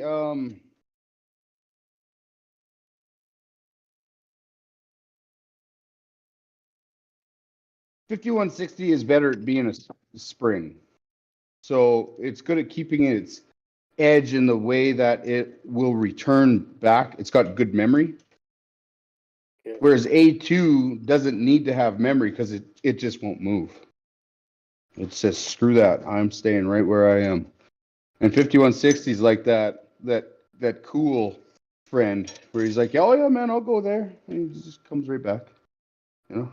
A2 is that A2 is that stubborn butthead who doesn't want to go anywhere. So is it more inclined to snap instead of to flex? Correct, but it'll take more punishment at a higher hardness than 5160 will. So 5160 would be more forgiving. Jamie says there's a lot of opposites in smithing. Hotter metal is safer, softer metal is stronger, and sharper knives are safer. 100%. He nailed it. That's really true. A dull knife is a dangerous knife. Yeah. Breaking all the myths.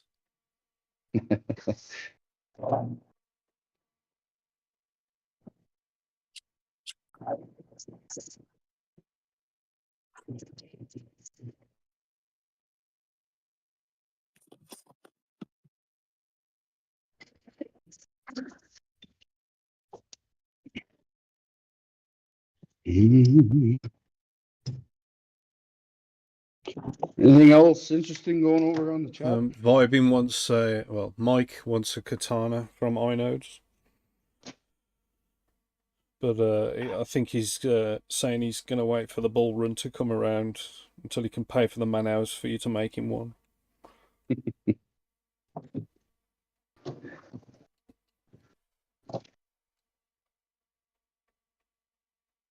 Cycles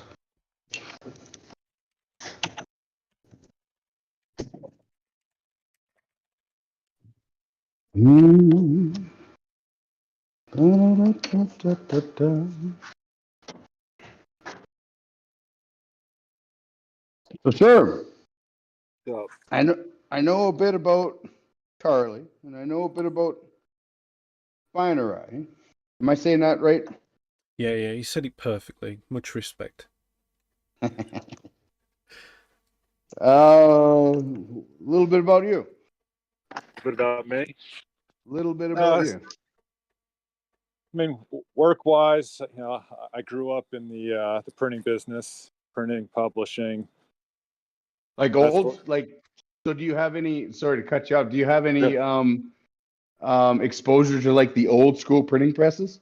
Oh yeah, with the giant plates and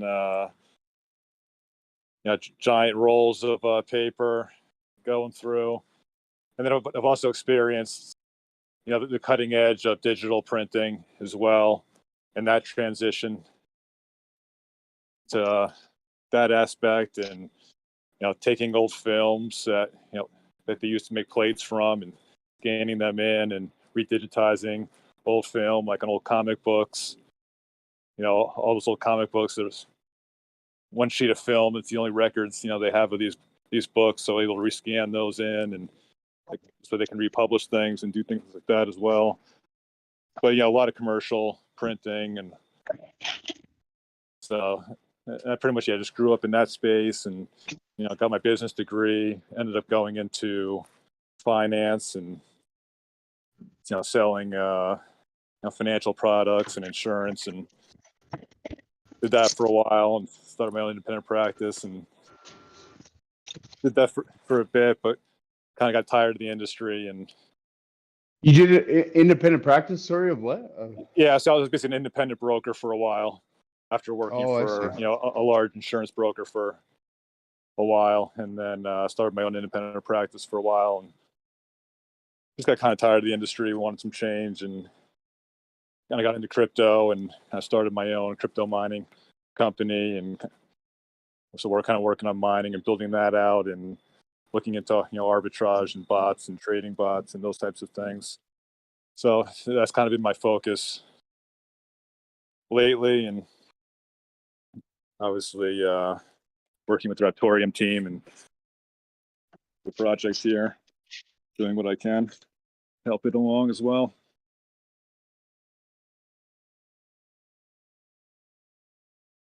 Yeah, I've always had a thing. I've always had a certain fascination for those old school printing presses. I love them. I freaking love them. Yeah, they're pretty wild. I remember, especially as a kid, seeing those things run, really impressive. And get guys climbing all over them and adjusting things and tweaking things, and just the speed of which those things actually printed stuff, and piling up of huge stacks of paper. Forklifts are coming and moving stuff, and then folders, and just seeing how books are made is and magazines and all different types of media. It's quite a sight, because most people don't realize what goes into a lot of this stuff. Yeah, exactly. Like even just knowing your inks, for crying out loud. Oh, different your standard inks, versus your Pantone and your specialty inks, and a lot of retailers, they use their own specialty colors, and then it's a different plate on top of that, so it could be a different press that can actually potentially run it. It's not a one color press or a 4-color press. You need something that can lay down additional colors as well. Now, when you say you grew up around it, like your parents had a business, My father, I mean, he was an electrical engineer, worked for HP, and then eventually got a job in like a publishing company doing those cable guides and being a computer guy for them. And then eventually my uncle started a pre-press company, so basically preparing customer files for a printer, and doing so some ad work, and things like that, and proofing things to make sure when they actually go to print, it comes out the way that, the client and customer expects it to. And eventually they sold that company, and they basically started a digital print company. focusing on, basically digital printing and looking at doing a lot of textbook work where a lot of stuff is on demand, a lot of on-demand printing, where all these people, these textbook companies and stuff, don't have to hold this huge supply of inventory and eventually waste of textbooks and stuff. They can basically just print things on demand because the press can auto adjust and just keep printing different books That's neat. simultaneously and without actually changing out a rolled paper and changing So out that would require one of those CNC guillotines, right? there's inline choppers, and so things are coming off the press, being folded down, chopping everything, and then it's coming out on a conveyor belt with like packs of books, and then people are stacking those up, and then they go and get bound with a binder or different binding processes. I like it. No, it's super neat. I don't know why the printing industry has always kind of fascinated me. I think it's the Is there some machinery and stuff involved, or is it? I think it's the mechanics, but also like if I have to think about it really hard, I don't know. Maybe this is something psychologically measurable, but like a stack of paper, Right. where they're all like perfectly in line, and you can see the laminations or the layers but it's still one single Piece. hole. Yeah. Yeah, that gets me every time. I don't know what it is about it. Well, it's fun watching like those big guillotine like cutters, like you're mentioning, because obviously you'll get big, things printed off a press and they have to be cut down. So you have a huge stack of those papers, and watching like that guillotine blade just come down and just chop right through it. It's pretty impressive. Leave behind a solid wall, but meanwhile cascade like this. Yeah, and the sound. You can see like the pattern through it, like where the blade was coming through, or if there's like even like a little minuscule like nick in the blade, like you'll see that running through the whole grain of the paper coming off. Yeah. Validated. Oh yeah, it makes a nice sound too as it's ripping through that stack of paper. Yeah, I ended up getting into like cards, like magic card tricks and stuff like that. Mm-hmm. But one of the reasons for that was because the cards, that same concept, and how a stack of cards themselves kind of had that fanning out the cards, right? Right. Yeah, I might imagine deck as well. The taper is a little different, right? So all of a sudden, the card got flipped around. You can make those cards reappear. Just by the taper of the card sliding your hand makes those cards reappear. Yeah. I actually got pretty heavily into the whole magic card thing. I didn't care. I didn't care if like you were if I was that nerdy kid. Magic, yeah. I just focused on getting good enough where instead of, people were wowed. My grandfather, who was the toughest critic, oh man, he was sharp as a tack. If he spotted something, I know how he did it. And sure enough, he'd catch me every time, right? Out of hundreds of card tricks I showed him, I think I fooled him twice. Twice, yeah. But I knew if I could get to where he had to see it again to figure it out, I knew I could fool anybody with it. Yeah. You're ready for prime time. Yeah.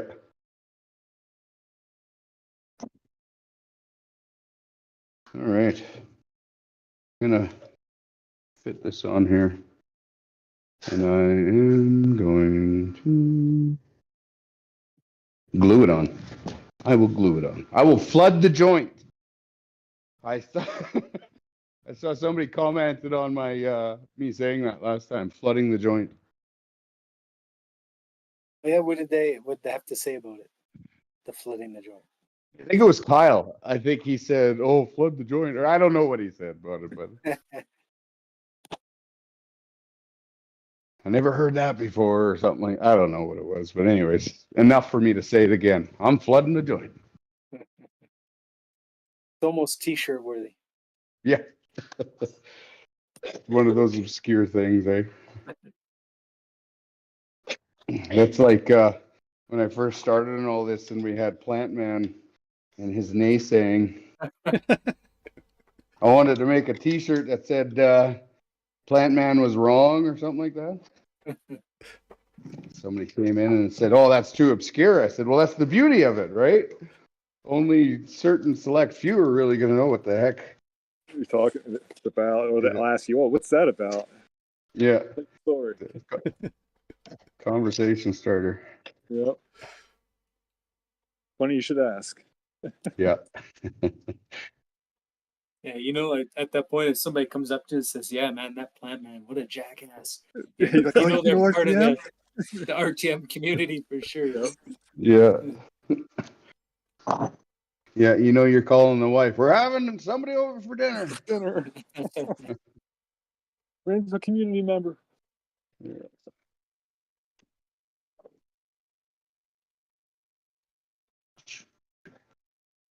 Yeah.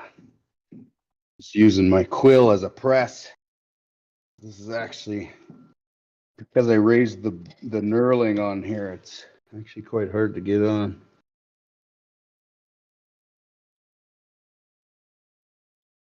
All right. Put that back on. Just a few minutes out. Just 10 more minutes. All right, I gotta flood the joint. Flood the joint. Almost forgot. So this is very low viscosity CA glue. And water thin, or super fast thin. Made by Starbond. This is not an endorsement. That's when you have to mix as well. So no, this is an accelerator. Okay. Yeah, and that's just to get it to set up a little quicker. This by itself, when it comes to metal and fingers, takes about half a second. So it's pretty quick, but I like to just be sure. Gotcha. Because once you destroy the joint, it's less tight fitting, and then you gotta, yeah, it kind of messes with it. And I don't like the idea of the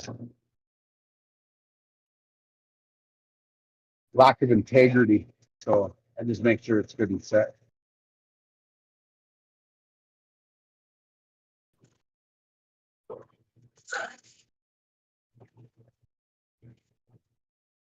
I think I'll do a high one. I like the high ones. I'm just going to put some steps in, and then I'll come in and contour it by hand later. This just helps me rough it out. I like tops. I always have. The tops are fun. Like, it doesn't matter how old you are, they just get bigger and cooler, and like put blades on them and stuff, you know? Yeah. I haven't got one of those yet. That'd be pretty sweet, though. Well, that's like yo-yos. Yo-yos were invented as a weapon. They used to have blades and stuff on them. You know, a toy with dark origins. Kylie's asking, is the on and off switch for the lathe a metal clamp? Don't talk about the off switch, okay? We don't talk about the off switch. I kind of knows that too, but I didn't want to say anything. Yeah. The on-off switch right there? I think I messaged Charlie about that back when it happened. Charlie, I don't know if you recall that, but I said, "Oh yeah, there's a problem with the lathe. I'm not going to be able to." Then I got it fixed. Yes, you know, one of those temporary. The thing about this little hobby lathe is it's so hard to get parts for it.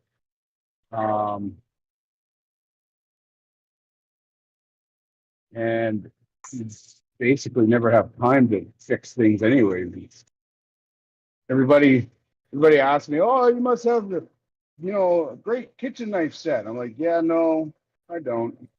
It never gets to your own, right? Yeah. It's the mechanic's car that breaks down and the carpenter's roof that leaks, right? Yeah. Here, I'm just going to give it some rough shaping. And then I'll get the polishing. So we're coming And, into the Christmas season. What would be a fun item, I wonder, to forge for Christmas?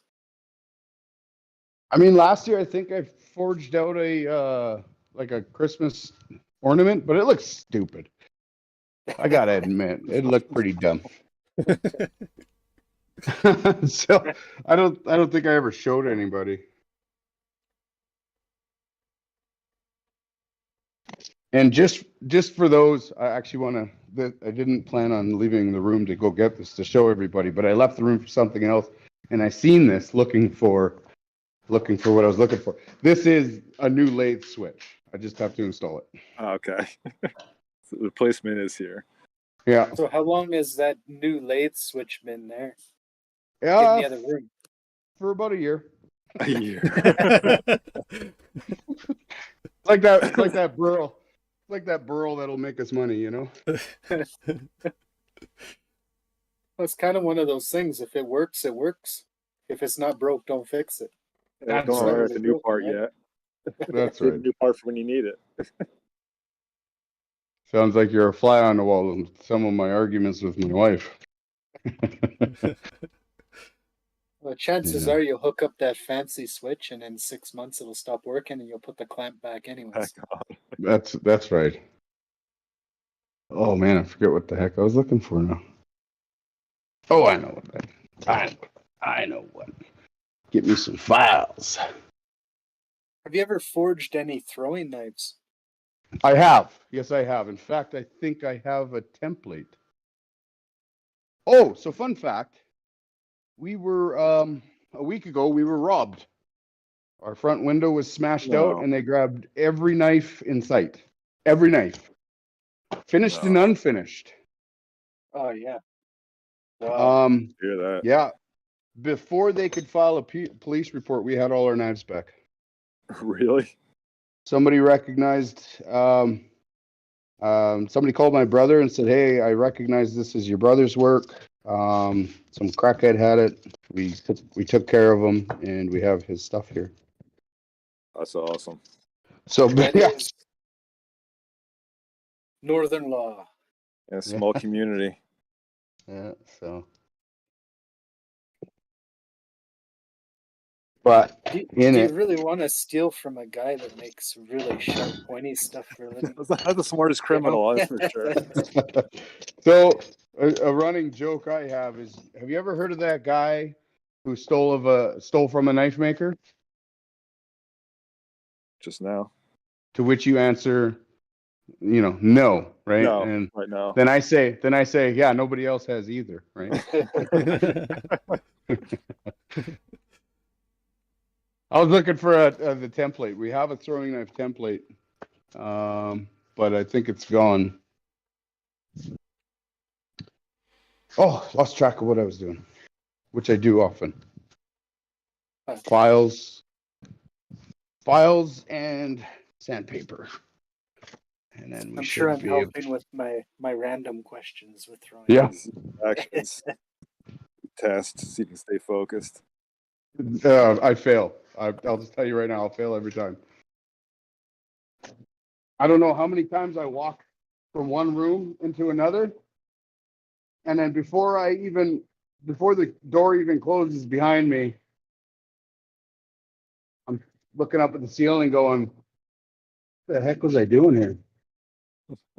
Yeah, age, it gets us all in the end. Yeah.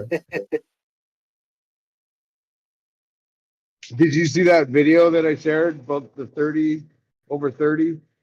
Charlie? Yeah, I did too. That Oh, was pretty man, good. I got a chuckle out of that.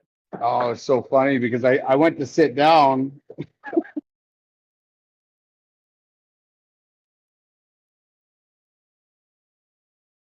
Just lose them again. Think so.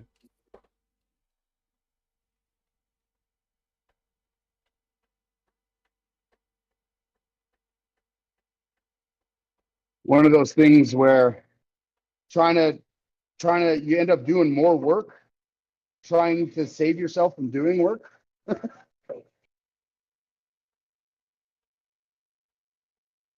Maybe I'm the only one who suffers from that.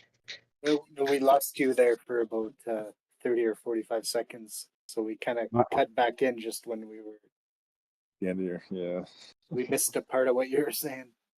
Oh, I said I'm being lazy using the files because I don't want to go put this tool back in. Said it's one of those things where you end up doing more work trying to save yourself from doing more work. Yeah, been there many times. Still haven't learned.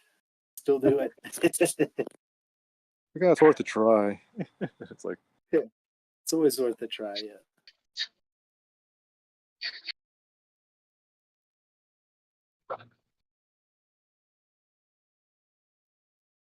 Well, they say that good judgment comes from experience, and experience typically comes from bad judgment. Yeah, pretty well right. That's how we learn. Of course, my kids are in the room as I say that. They're looking at each other. Like, you hear that? Dad just gave us a free pass.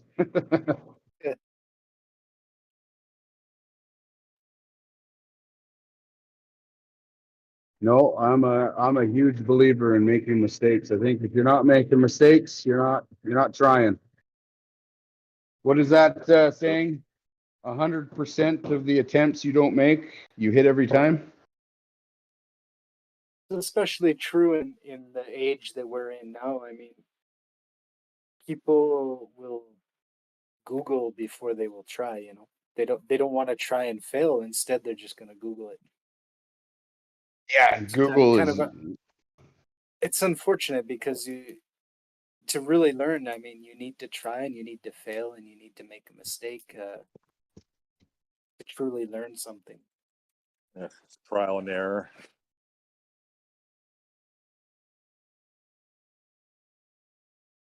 Yeah, one thing I found out because I mean, the age of Google, right? What the heck was it before Google? Before Google really took over, it was there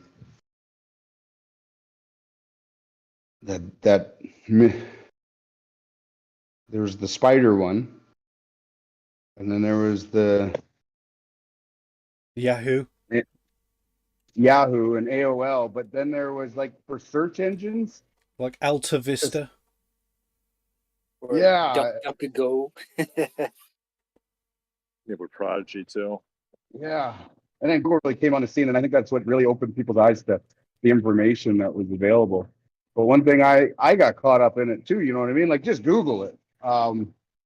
One thing I found out over the years is books can't be replaced. Books and knowledge from people who have been doing something for 30 years, some of that information you're never, and I mean never, going to find on the internet. That's true.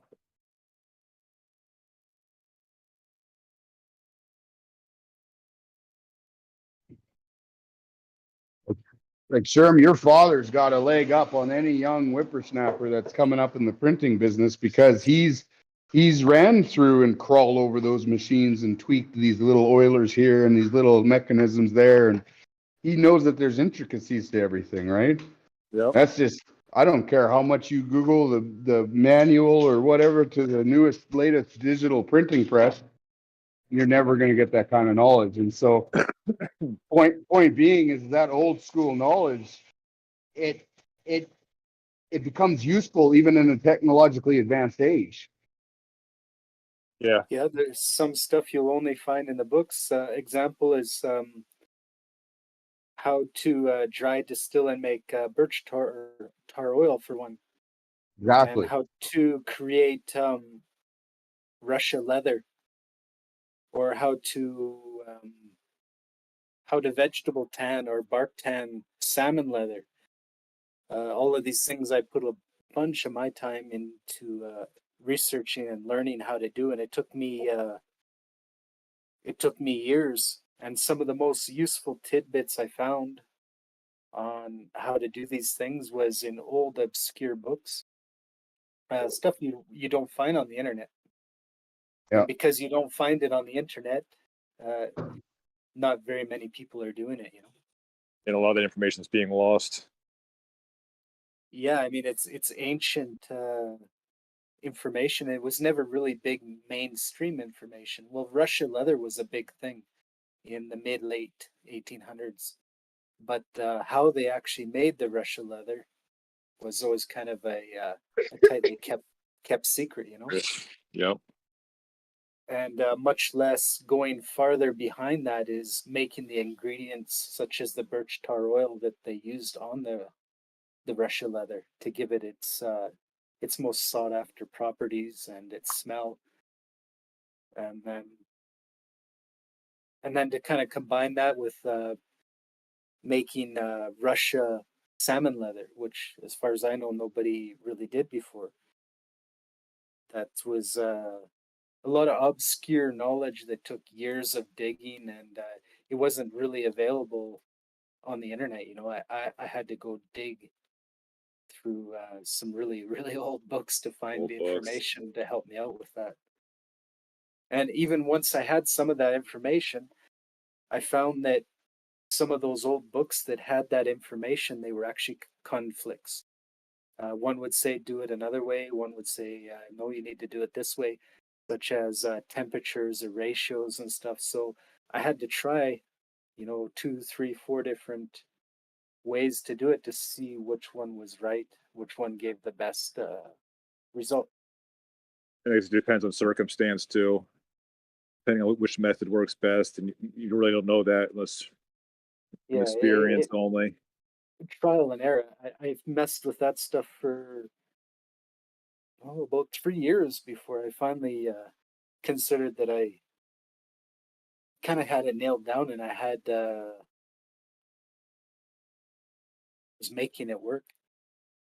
So yeah, internet's not got everything. Some stuff still needs to be learned for real.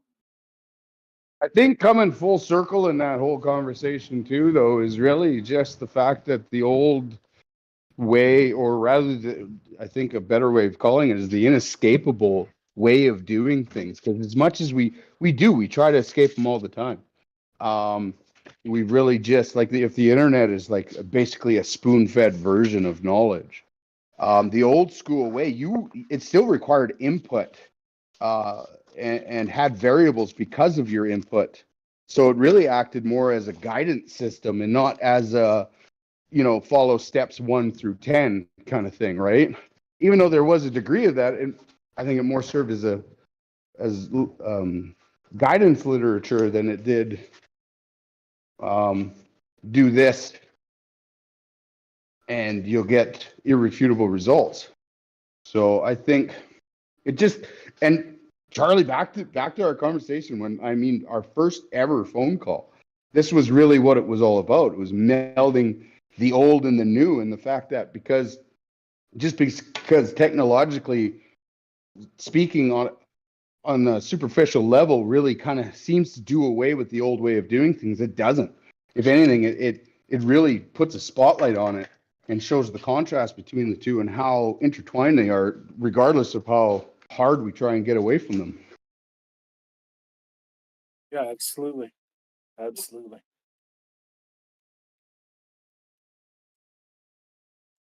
I think anything that is low, slow, and works on a guidance system rather than a spoon feeding, I think it's always a recipe for success. You also have a better way of troubleshooting things when things go wrong. If everything's just spoon fed, step by step, and things don't go right, then what? Versus the old ways where it's more trial and error. Well, I mean, if you get yourself out of trouble. The only way you truly understand something is failing in different ways to do it. Yeah. You cannot just do it once and succeed and then you're going to understand it. You need to fail multiple times before you actually understand the process.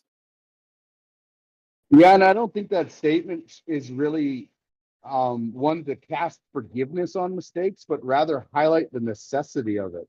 Like, how much mistakes are needed. Because Absolutely, that's how we learn.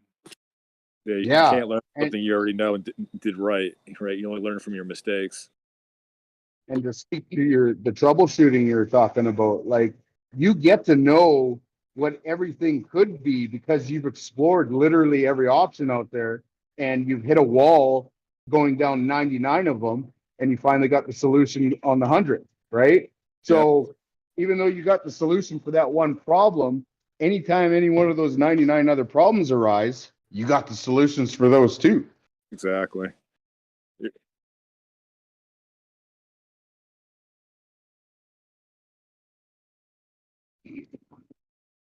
10 more minutes, Binary. Okay.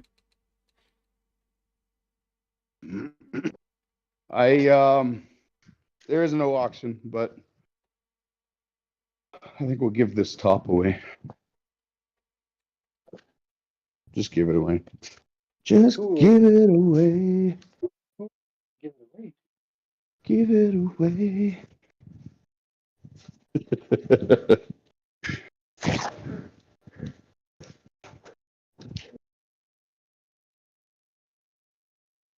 Let's shine this up.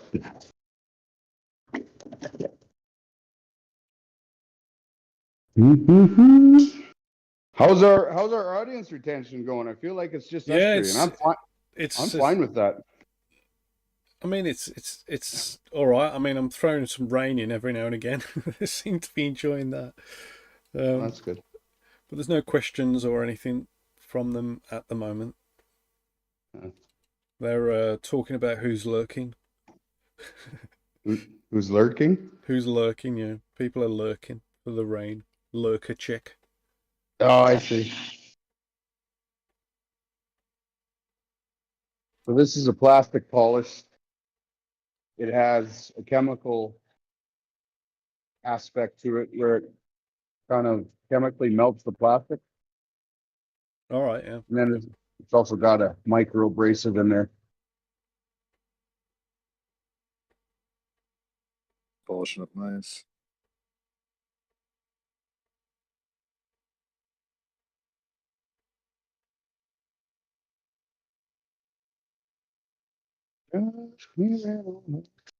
Nice and shiny. So, who in the chat can tell me? Here's something you might find on Google, but it won't pop up right away, possibly. Is why fish leather has a way higher, let's say 10 to 11 times more tensile strength than regular leather from, let's say, a cow or a moose or whatnot. We're talking tensile strength. Am I allowed to say anything? Sure, Or is go this ahead. just- No, you're in it too. Go for it. Okay. I have no idea. I just wanted to know if I was allowed to talk.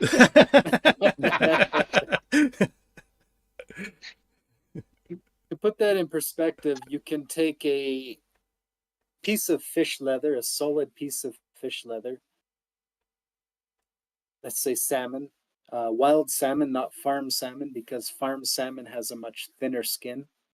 Wild salmon, and you can tie a truck to a trailer, a small trailer on even ground, and you can tow it with it. I tried it. Wow. It is extremely strong tensile wise, and it's also very much stronger than your traditional leather for wear. If you're doing something like, let's say, a gunsling or a sheath, it will put up with its wear resistance is much higher than regular leather. Yeah, Cole's saying it's because the fibre structure of fish skins runs crosswise rather than parallel. Correct. The tensile strength of fish leather reaches up to 90 newtons, like salmon or perch. Johnny, say that, man. Kyle is correct. The fiber structure is completely different with fish skin. It's hatched or crosswise rather than straight with regular leather, which is why it's so much stronger.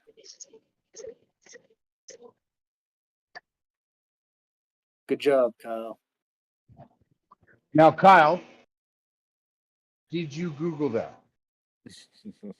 But if Really test out that scales, those car. if reptiles came from fish, then do reptiles have the same sort of crosswise fiber structures? I don't know. Did reptiles come from fish? Well, Well, we all came from goo. they did, didn't they? I thought that's what happened. Apparently, They came from the ocean, right? came from the ocean, And- then they and- came on the land, and then turned into fucking snakes or something. I don't know. And now we're turning back to goo. At least that could be said for some people.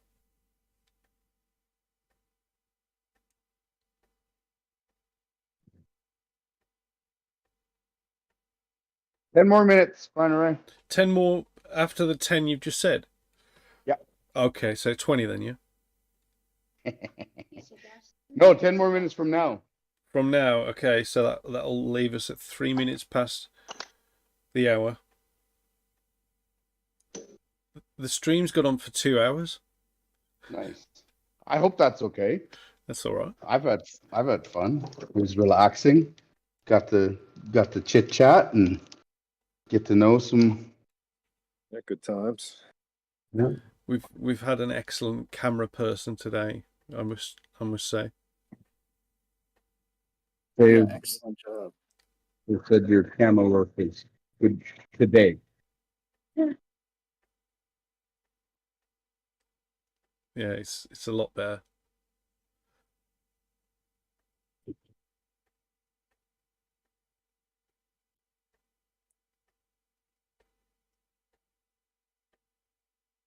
So what's that doing now, Jesse?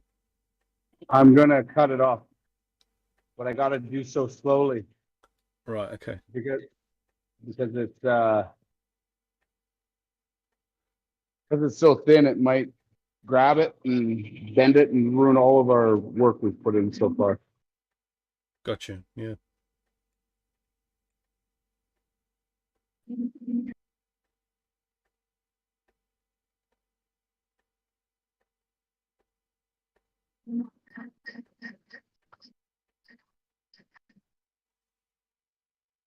Again, the file work is just me being lazy.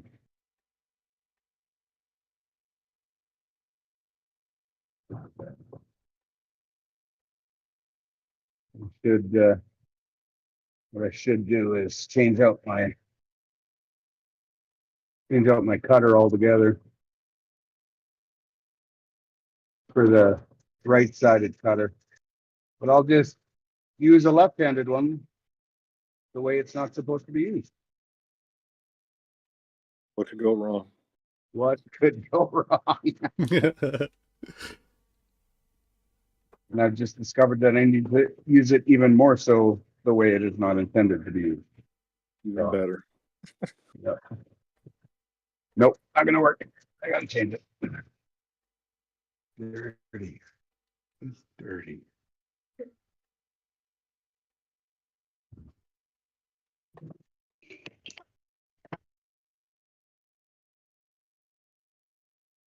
I'm rather enjoying this. It's a little bit more informative too, and even if other people aren't enjoying it, you know what? I don't really care.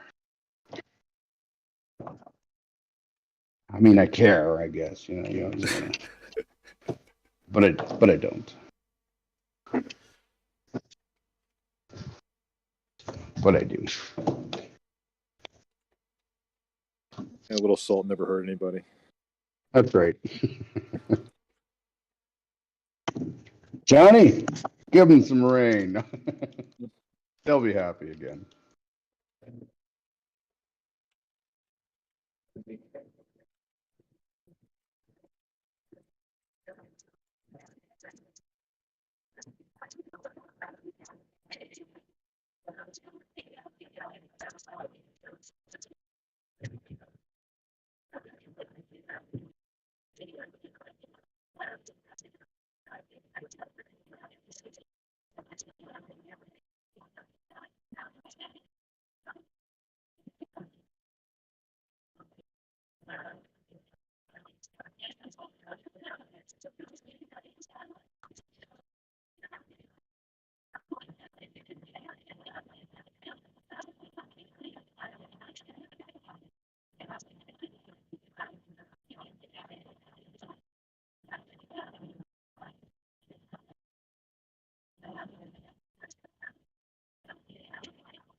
Give a little bit of.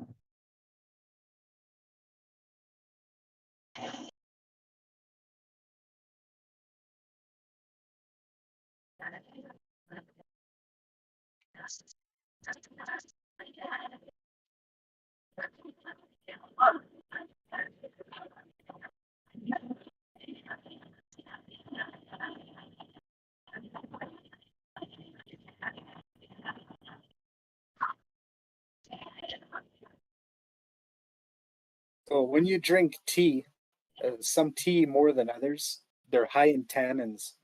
You're essentially tanning your insides when you drink a tea. So who can tell me in the chat which substance that you can put in your tea helps neutralize those tannins? So you're not tanning your insides when you drink that tea that you like so much. Is it something simple? Very simple, yes. Something common?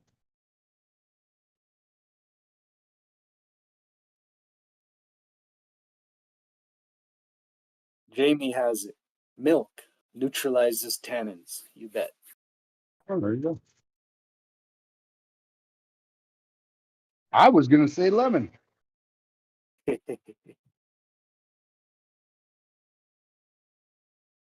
Okay.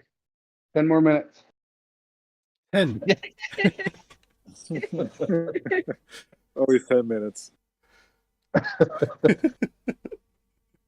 10 minutes soon. Very thin.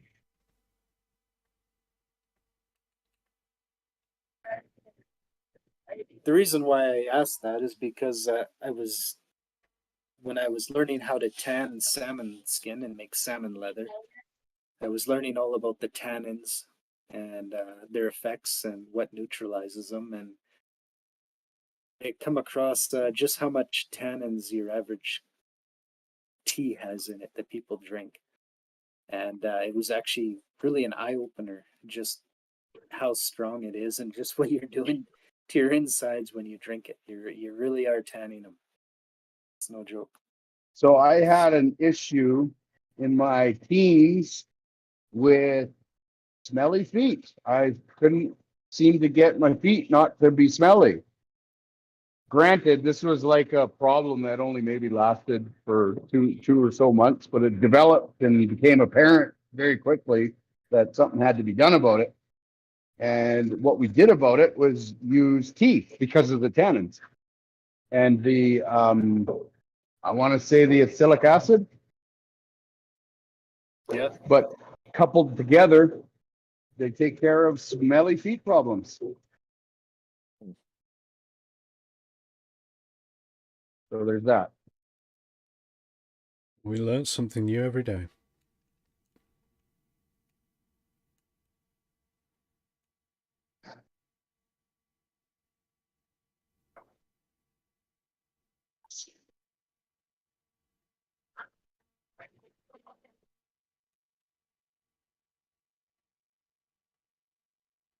That was almost like a TMI voice.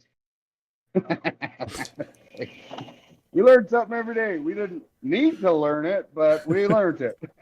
Yeah, it's exactly that. he got us all thinking about your smelly feet. My master plan is at work.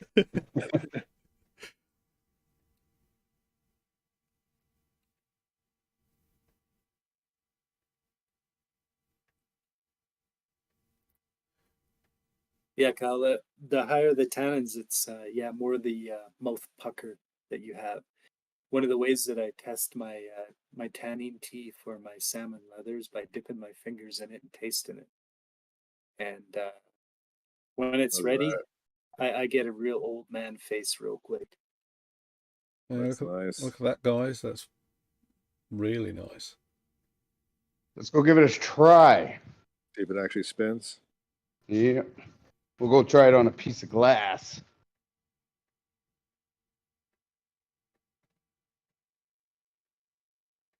It's got a little nubbins. You gotta take off.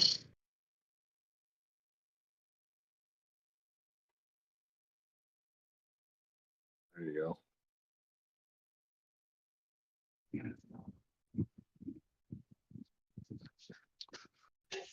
Oh, while we're still going, I'm on a roll for these questions. So, who can tell me what is a dead tan when it comes to leather? A what? A dead tan. Dead 10, dead 10, dead 10.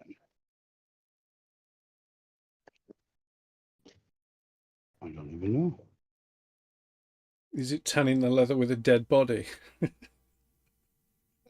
I sure hope not, because I've done a few dead tans in my time. No dead body involved.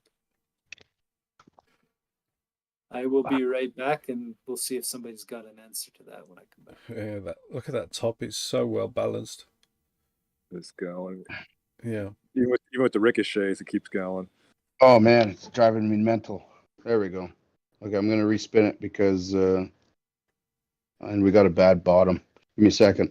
I can get it even more steady.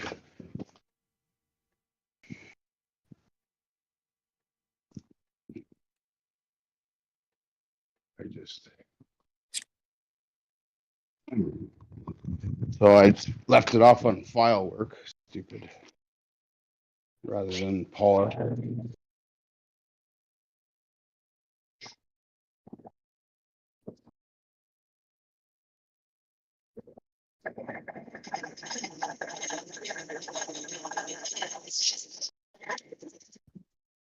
It's got a flat spot on it.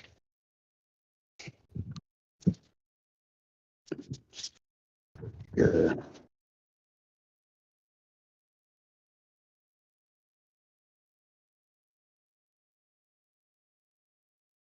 So the high end ones, we use the steel ball bearing, a hardened ball bearing on the bottom. Least amount of surface area, as well as the fact that it's hard. It's not going to wear it down.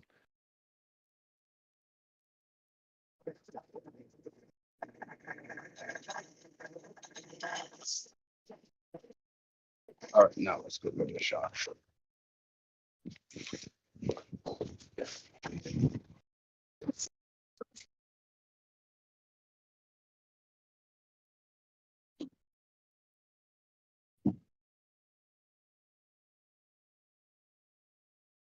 That stupid flat spot. There you go.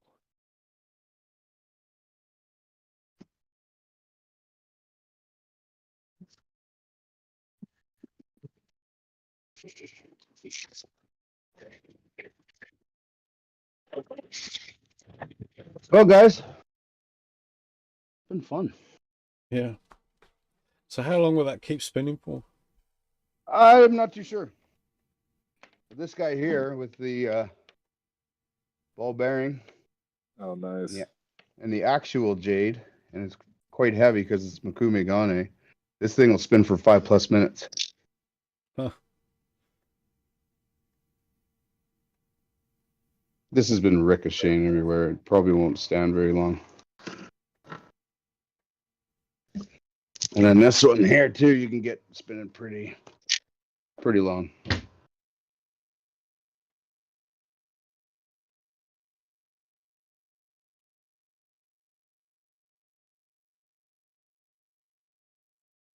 It's a battle between the tops.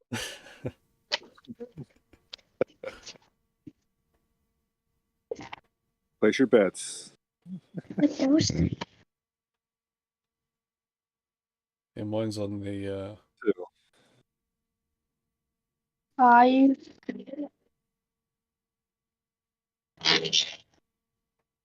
That's top wars.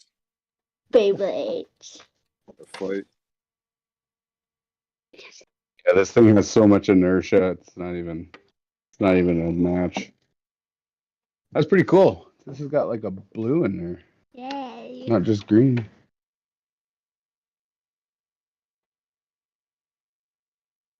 So what are we doing with it? I don't know. We'll throw some. I think we'll maybe throw some logos on here. some Raptoreum logos on the top. And then, yeah, whoever interacted the most in the chat, we'll give it to them. I You think know. that's got to be me though.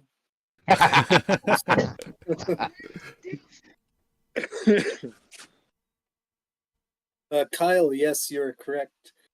A dead tan is when you put in your hide or your skin into a tanning tea that is too strong, and what it does is it tightens up the outside and doesn't allow the tannins to penetrate into the middle, and what you actually end up with is the inside will rot and become weak, and you'll take it out and the outside will be hard, and you'll go to test it, and if you rip it apart you can actually see the rotten layer in the middle of the skin. Huh. It's a dead tan. So you don't want a dead tan. No, that's why when you start let's say a salmon skin, you start it in a weak mix. The molecules are smaller, and You just work your way up. penetrates into the skin, and then as you tan, like the whole process of tanning a salmon skin takes about 3 weeks. And as that process goes, you're constantly making the concentration of the tanning tea stronger and stronger in tannins. But if you start it out too strong, you scrap it because that outside layer gets too tight, and then nothing can penetrate, and then it's done. I've done it a few Game times. over. There's a life lesson in there somewhere. I just know it. Has to be. I know what we'll do. Let's do a random draw and give this away. You throw your name in the hat too there, Binarai. All right, okay. That'd be nice. A And random then, draw. yeah, How are we going to do a draw? I don't know. Are we gonna do it right now? Suppose we don't have to. We can. No, there's no rush on my end. I think. Or you can do an active in chat, a random one, and then see who the bot chooses. Yeah, that'd Or be an active one. That's a good idea. Oh, there you go. Do an Yeah. RCM, So send if you- one if- active one. If you you're do a lucky winner. If you do a 1A1, Yeah. then that's random, isn't it? Yeah. Yeah, within the last hour, within this chat, right? So, Yeah. Can I kick everybody out of chat so just me in there? Yeah. Time everybody out.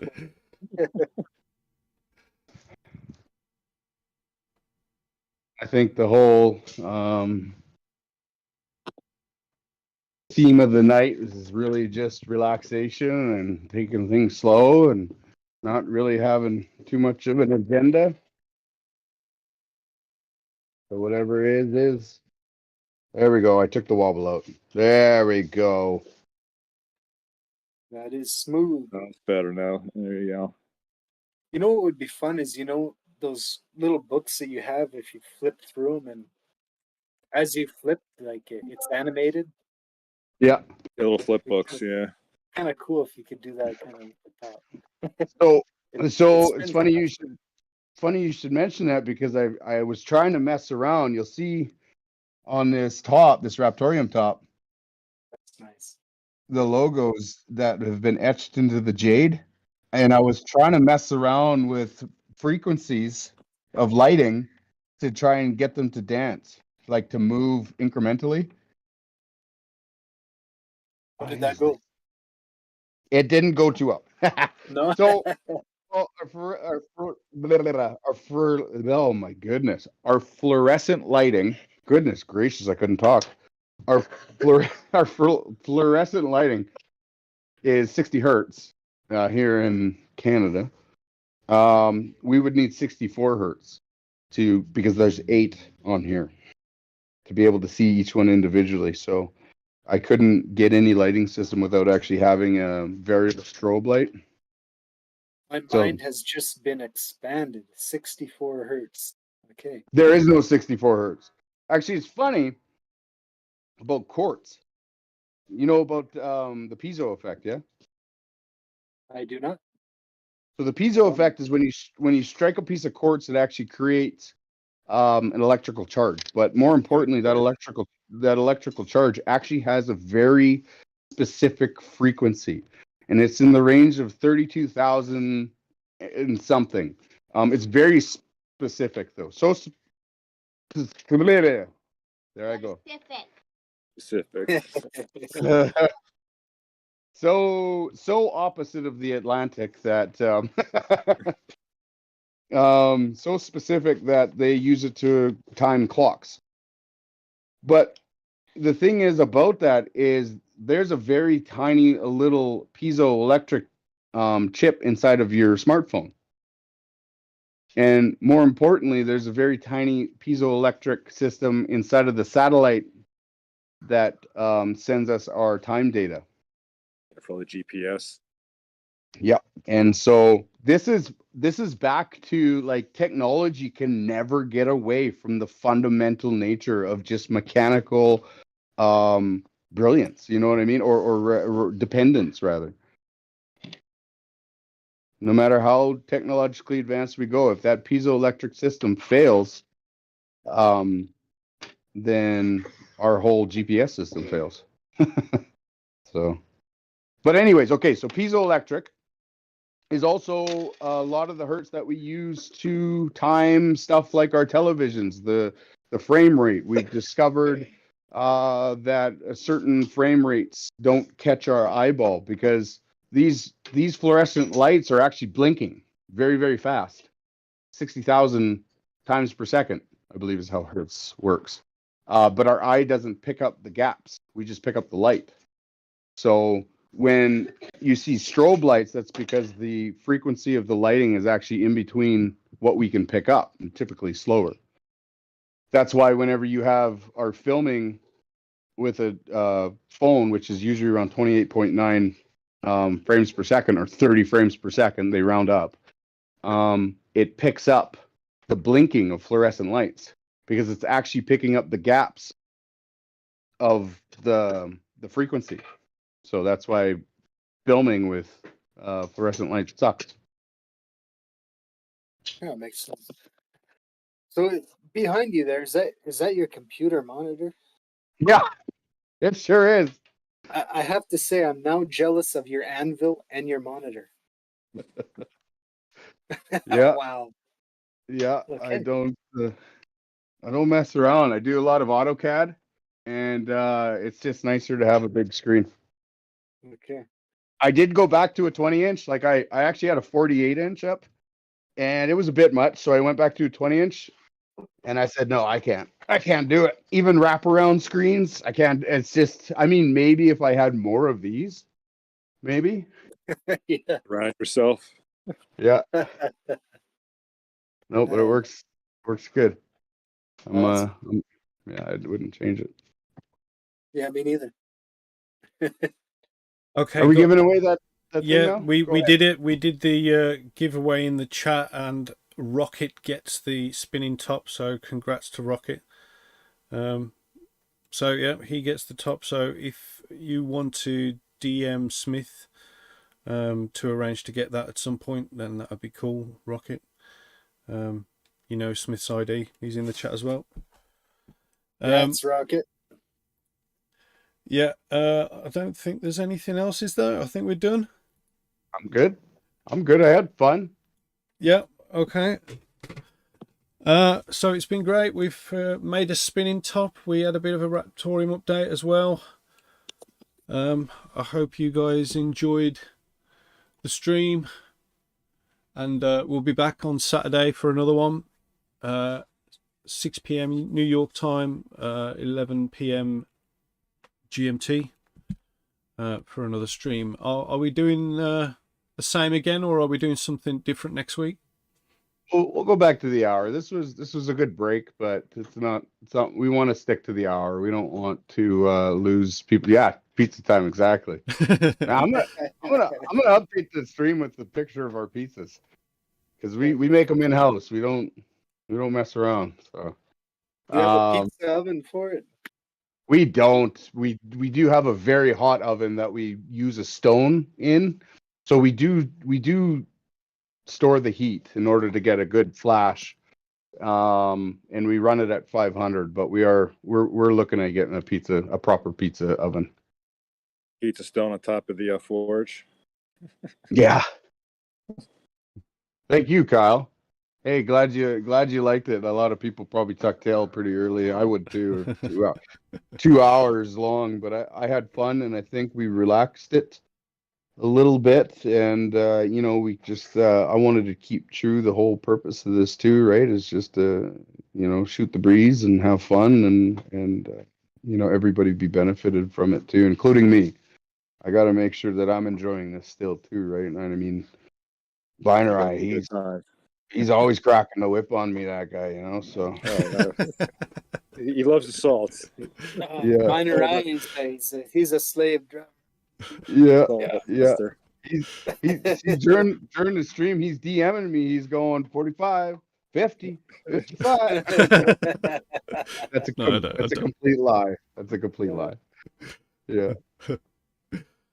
Well, No. I think we'll call it a night then, guys. Thank you everyone on the stream for being on the stream. Thanks to the community for being in the chat.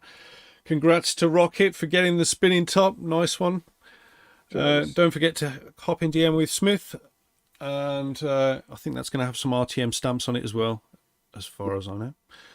And that's it, guys. Thank you, and we'll see you next time. Thanks, guys. Catch you later. Good night. Thanks for joining, Drew. Yep.